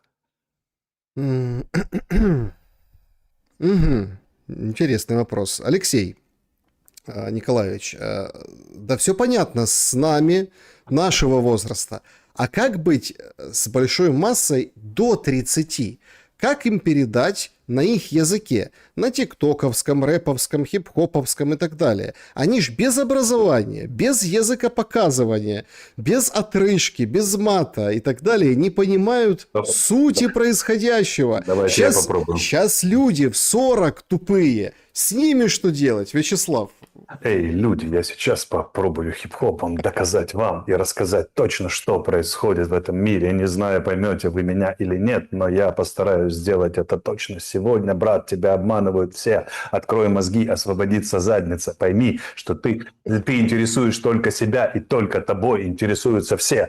А политики хотят тебя эксплуатировать. Взрослые не знают, как жить, и обманывают тебя. Школа тебе врала, институт тебе врет, армия тебе врет, государство тебе врет.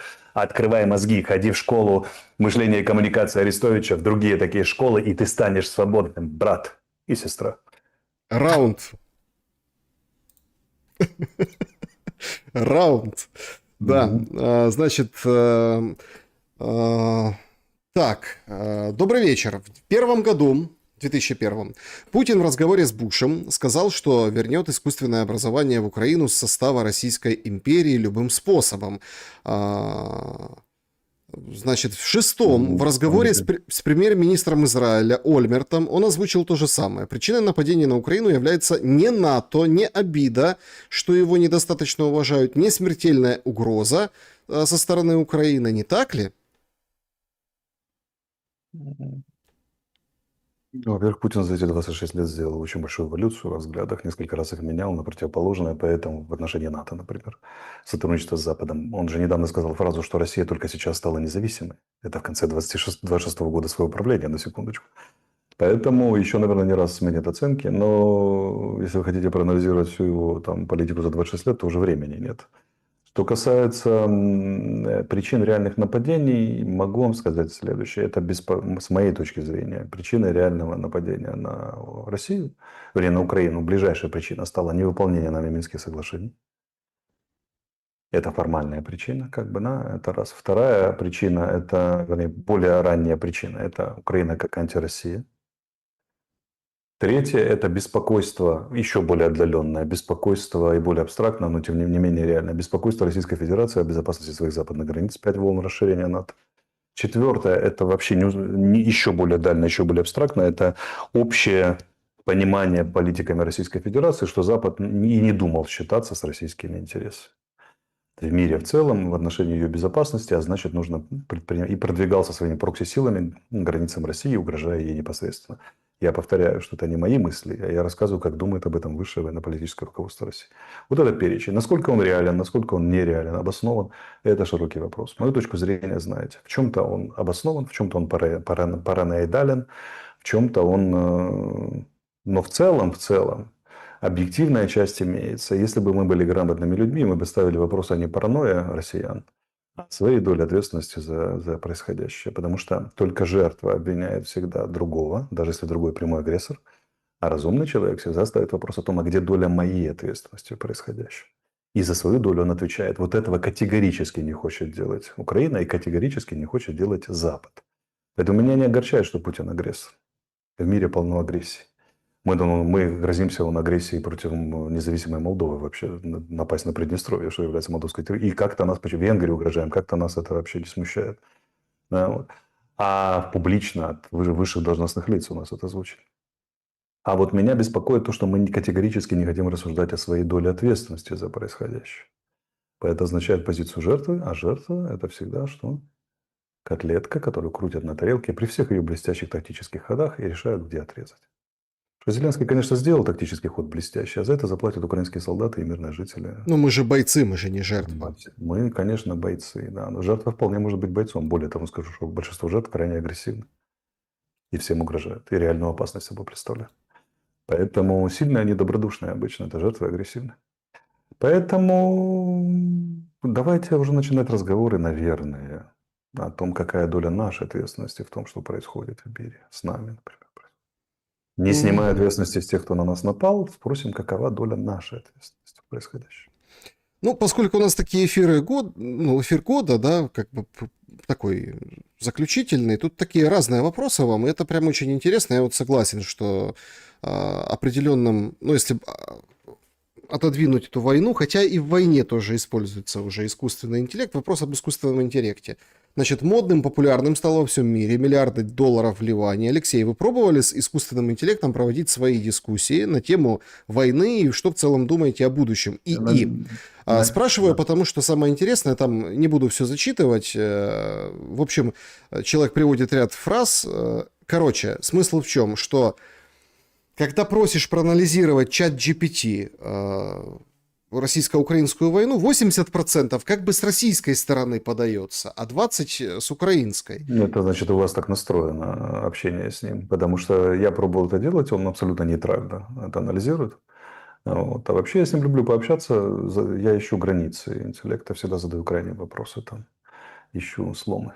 Или люблю там, например, вот смотрите, да, если бы там кампанию по обороне Сиверска планировал Клаузевиц, Суньцзы, Наполеон, Александр Македонский и Жуков, то как бы действовали стороны, как они против друга, вот такие вопросы задают.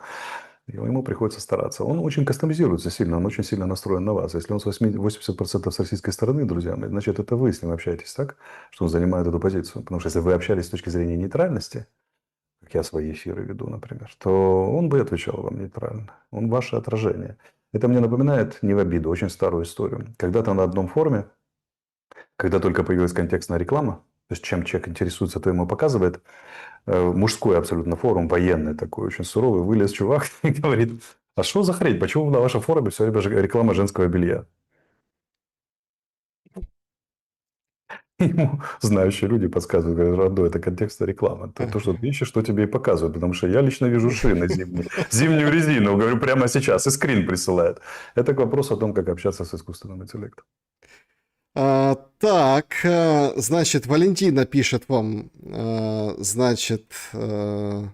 поехали. Вот такой вопрос. Там, это мы обсудили, посмотрите выше. Да, ну тут это как вставка по поводу того, что Арестович и Буданов работают на США против Зеленского. Ермак и Зеленский на Ми-6, это была раньше информация.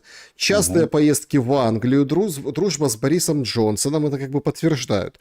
А кто работает, Валентина интересуется, на саму Украину? Противный Гончаренко в последнее время оказался самым честным в Украине, внутри. Я тоже очень часто езжу в Англию, поэтому запутываю, видимо, следы. Вот. Но я не знаю, Валентина, кто вам нравится, того и назначьте работающим на Украину. Я считаю, что политиков, работающих прямо на украинские интересы, выраженно, четко их представляющих, очень мало. И они точно не в составе нынешнего военно-политического руководства Украины, по крайней мере, из его публичных спикеров, потому что подавляющее большинство работают на монопроект и на проект анти-Россия. Поэтому даже Гончаренко, представим себе, что все, что он говорит чистую правду от искреннего сердца. Давайте думать о человеке хорошо. Но он думает о гражданах Украины. Но анти-Россия проект он поддерживает аж бегу. Мгм. Поэтому, как бы, если вы считаете, что проект «Антироссия» — это работа на Украину, то здесь мы с вами не совпадаем. Всем добра. Алексей, если приземлиться и вдохнуть воздух земной реальности, как вы думаете, что ждет Украину в ближайшие 10 лет? Какие роли ей предстоит сыграть в этом театре с учетом сроков, отведенных Трампу и Путину? Я так понимаю, Ну, сроков не президентских, ну а вообще, наверное. основных варианта три. Медленная деградация по принципу усиления монопроекта и проекта «Антироссия». Со второй войной там, или с третьей, как ее считать, или без нее. Депопуляция, выезд мозгов. У нас недавно было заявление, что Украина чуть ли не чемпион в мире по мозгов. Ну, оно, естественно, когда разрушают музеи, снимают памятники, все умные люди бегут, неважно, чей это памятник. Сам факт разрушения памятника и музея – это принцип, как это, повод для того, чтобы задуматься, крепко избежать. Вот. Второй вариант – это она одумалась, сменила проектность и стала разумной страной с очень тонкой политикой, которую надо не просто балансировать будет на таком месте, находясь на разломе геополитических плит, но вполне возможно при желании. А и третье – это некая гибридизация, в чем-то разумная. Например, что может быть? Могут попустить внутри, уйти от некоторых наиболее отчаянных элементов монопроекта, сказать, мы братья, все еднаемся, и при этом продолжать оставаться антипроектом России. Хотя это тесно взаимосвязано и вряд ли возможно, но некоторое послабление может быть. Оно создаст иллюзию, создаст лаг. Возможно, часть людей вернется, возможно, послабление в экономике какое-то. Но функционально надо сменить две вещи. Убрать монопроект внутри, проект, который этнический национализм ставит на этот самый, либо политический национализм ставит так, что он не сильно отличается от этнического. Вообще национализм – это чума 21 века, худшее, что придумали 20-го и 21-го, худшее, что придумало человечество. Надо от националистического проекта избавляться в пользу более разумного. Там, где впереди искусственный интеллект и всякое такое. Вот туда вот. Вы искусственному интеллекту национализм собираетесь навязывать или как? И второе – это уходить от проекта «Антироссия». Мы можем не любить Россию, мы можем не дружить с Россией, но быть антироссией – это самоубийственно для Украины. Ну, две вещи, которые надо решить. В зависимости от степени успешности решения этих задач, Украина либо будет существовать, либо постепенно исчезнет через депопуляцию. Украинцы останутся в разных других странах мира, а Украина, как политическое государственное образование, вполне может исчезнуть. Поэтому думайте. Думайте. Мгм. Так, вот такой вопрос еще из сообщества. И пойдем в чаты уже, можно писать свои вопросы, друзья. Вот интересный, как мне кажется, вопрос. Давайте вот так, два отсюда еще сообщества и переходим в чаты. Алексей, хочется услышать мнение, если Зеленского все-таки продавит и он отдаст Донбасс и согласится с другими спорными пунктами, то какая реакция будет от России? Ведь освобождены Херсонская, ну в кавычках, Херсонская и Запорожская области, или даже вся Новороссия, ну, эта задача не выполнена. Также в плане не учтены другие красные линии. Церковь, язык, неонацизм. А как это продадут россиянам? Ради чего воевали, если вот это базовые постулаты не меняются? Это еще вопрос, что считает Россия постулатами. Тот план, который озвучивает украинская сторона, она и делая вид, что камень преткновения – это Донецкая область и ЗАЭС, и не учитывает вопросы гуманитаристики, он очень сомнительный. Я думаю, что Россия это так просто не оставит.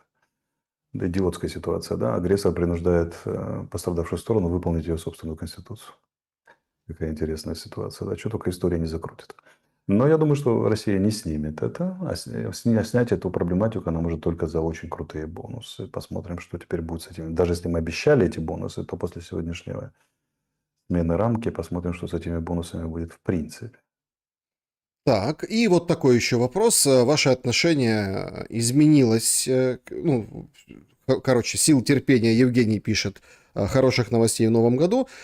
Изменилось ли ваше мнение насчет правителя Республики Беларусь? В 2020 и до 23-го достаточно резко критиковали его, а уже в 24-м на порядок дипломатичнее. Заранее спасибо. Ну, могу сказать, что без моральных оценок это выдающийся политик. Просто выдающийся. По тому, как он маневрирует и что он умудряется делать, это как он решил вопрос с белорусским калием, это просто фантастическая вещь. Например, вот свежий вам вообще удерживается у власти и прочее, прочее. Но моральные категории оставим белорусам. Пусть они оценивают. Так, поехали в чаты. Значит, Александр Шелест, потом Алексей Арестович. Вот хороший вопрос, кстати.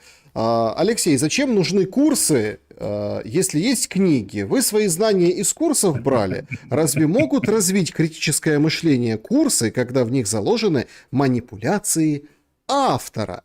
QR-код возле Алексея Николаевича. Друзья мои, учитесь по книгам. Я что, вас заставляю ко мне на курсы ходить или что? На здоровье.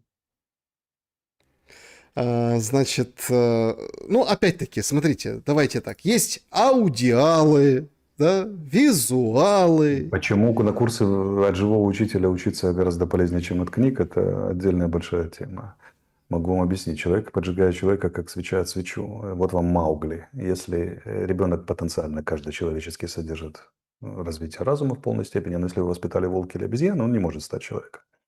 Потому что не произошло самого главного зажигания. Взрослые люди поджигаются точно так же. Разум их поджигается, переходит на новые ступени от того, кто может наглядно на опыте продемонстрировать наличие этой новой ступени. Показать, вот она, дать пережить.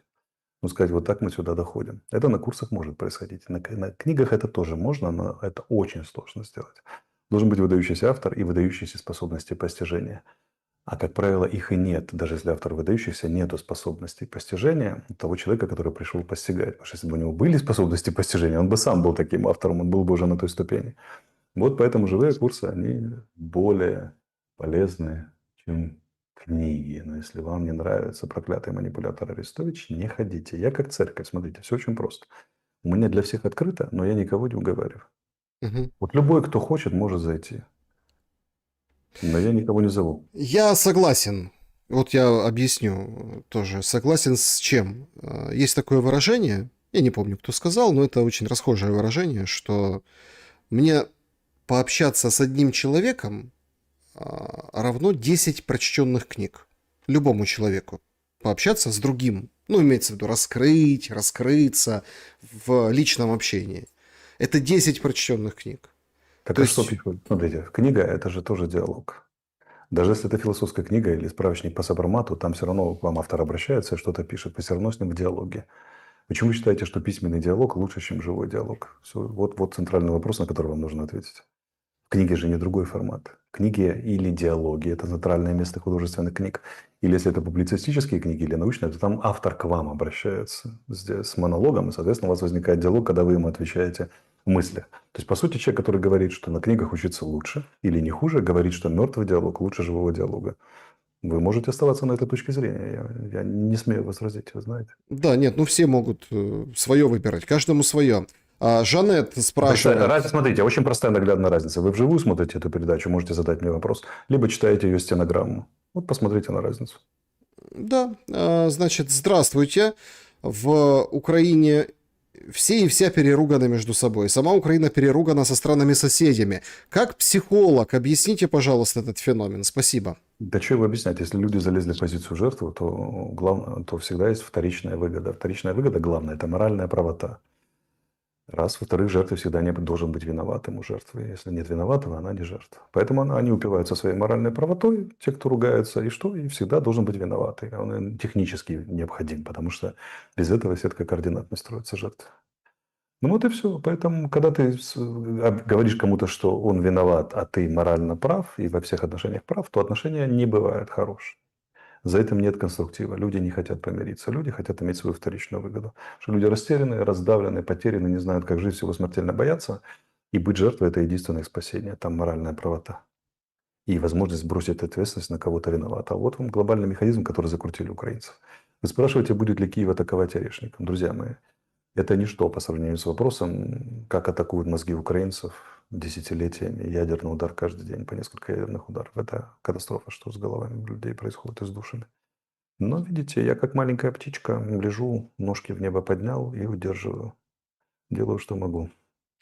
Алексей, когда психанет Европа и откажется от Украины, есть ли такой сценарий? Кто следующий после Италии будет, что перестанет финансировать Украину? Спасибо заранее. Ну, годика еще два, потому что для этого должны пройти череда выборов и в тех странах, которые спонсируют Украину, и прийти правое правительство, которое, например, не захотят этого делать. Но запас 2 года еще есть. Так, значит, что будет, если США начнет спонсировать Россию в этой войне спрашивает пользователь. Ну, тогда весело будет. Ну, как это? Я не представляю себе условий, на которых это может произойти. Ну, это... Если вы представляете, опишите нам, я с удовольствием послушаю.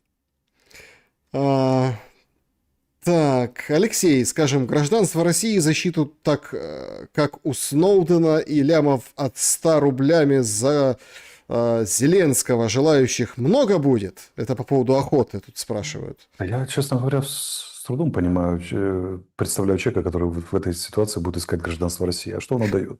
Запрет перемещаться по миру или как? Отсутствие шенгенской визы? Не, ну они ж ездят по миру. Ну, Подождите. в Корею, Китай? Ну, куда там они ездят? Китай, Таиланд, Азия. Что такое 100 лямов? Это сколько на доллары, например? Я не сейчас знаю. там курс другой. Сейчас вроде был 100 давно, сейчас 75 вроде как. Вот это сейчас улучшился курс. Ну, то есть это сколько получается? 100 лямов рублей – это математики, скажите, я гуманитарий. Сколько это в долларах? Ну, смотрите, в криминальном мире существует очень простая история, вообще в этом мире покушений. За хорошие деньги берутся хорошие исполнители. Как бы, да, ну, если Россия объявит там, я не знаю, по приличную цену, то, наверное, найдутся какие-то, но... Ну, я думаю, до этого не дойдет все-таки. Но исполнить это, ну, во-первых, дело чести России исполнить это собственными силами, если они это хотят. А во-вторых, как бы, ну, было задержано 2 полковника охраны, личной охраны Зеленского. Мы, чтобы вы понимали, я, Зеленский и эти охранники ездили чуть ли не в одном лифте. Они были снова даже вооружены. Они могли подмешать туда страшный яд. Не закапывайте себя. Могли застрелить и прочее. Но фишка же в чем? Что их же задержали, они ничего такого не устроили. Можете сказать, что агентуры были в охране личной, но при этом было что? При этом были гарантии безопасности. Допустим. Да. Но посмотрим, что они сейчас будут делать, эти добрые, доблестные люди. Да. 2 миллиона, так это вообще ни о чем вы говорите. Там с миллионов 20, и все начнется там с 50. Покушение на президента воюющей страны. 1,25 это прикурить. Значит, так.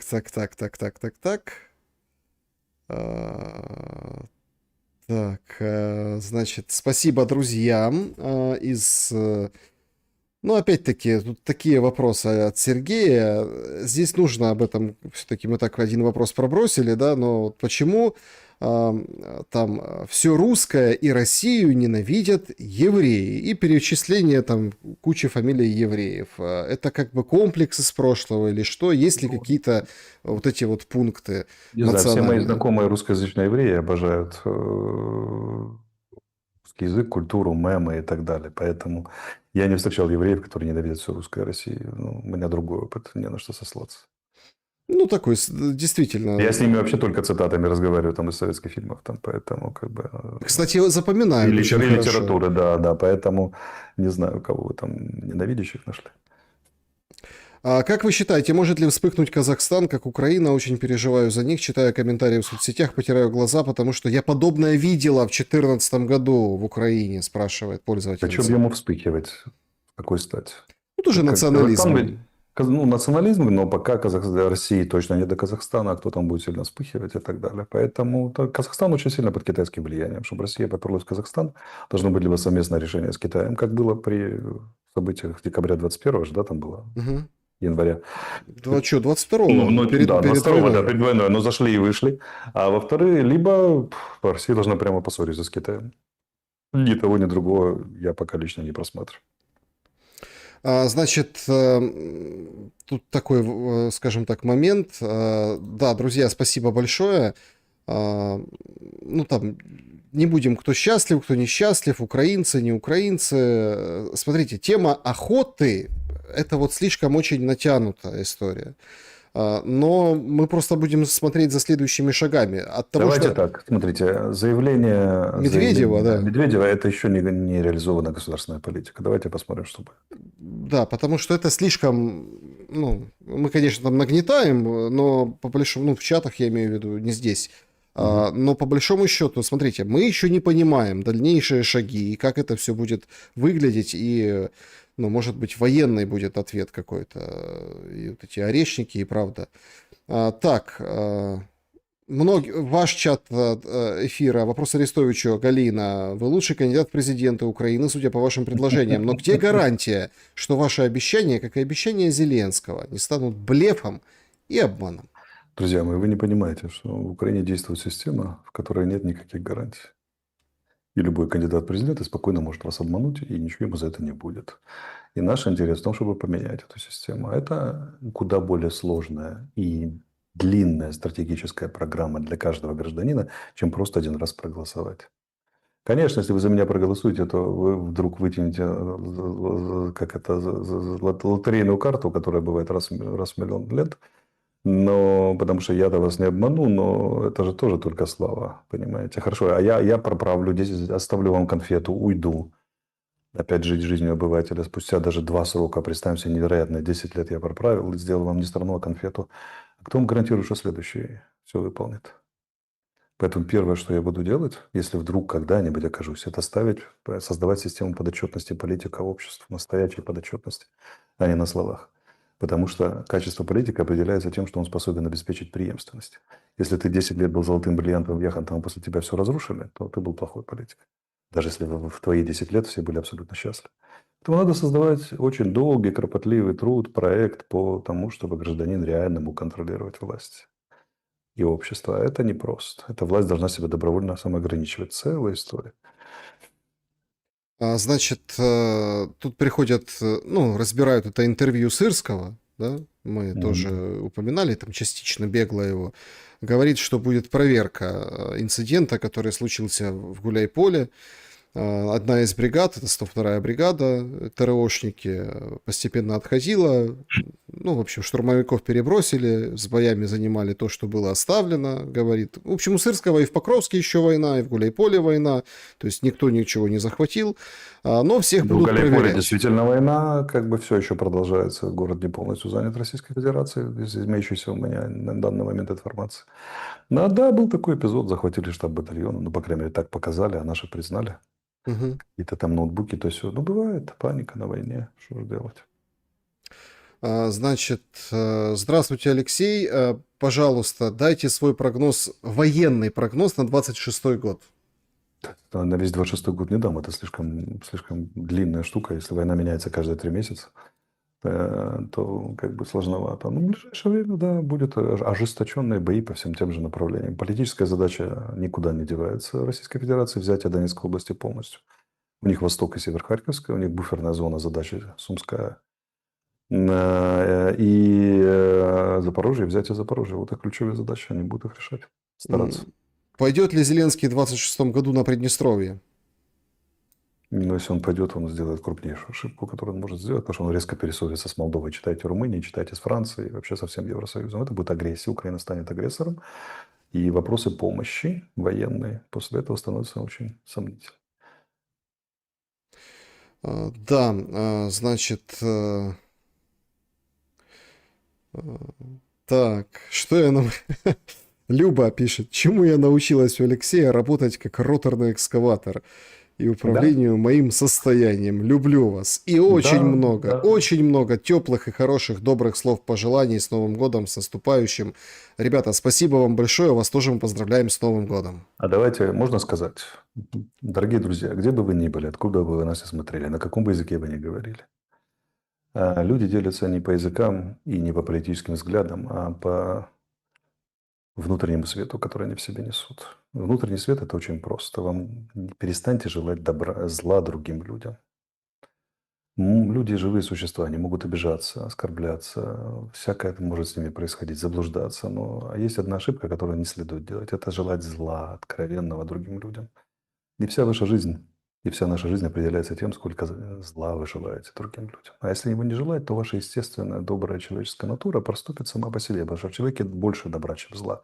И если он злу в себе специально не помогает, то он автоматически излучает добро и делает добро. И я желаю вам счастья, здоровья и удачи в Новом году. Я поздравляю с Рождеством и Новым годом и со всеми праздниками, с которыми вы хотите себя поздравить, если вы принадлежите к другим верованиям. И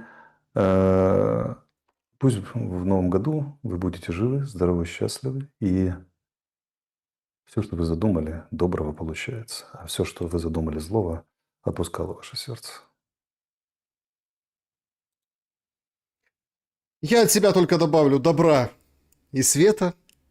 И, знаете, пускай все-таки будет, несмотря на то, что мы сегодня обсудили, и такие угрозы, которые там, причем вот они, прям, как ногу занес уже, как бы... Через забор. Через забор, да, между двух годов. Ну, там же можно говорить, да ладно, это типа еще по китайскому стилю, там, может, немножко позже. То есть вот это вот. И это все вот сейчас, да, через, скажем так, этот забор между двумя годами. Но я очень опасное время. Но я всем желаю, чтобы следующий год был лучше, успешнее, ну и подарил больше надежд на мир, а может и сам мир, чем 25-й год. Увидимся. За это и выпьем. Да, увидимся обязательно уже в новом 26-м году.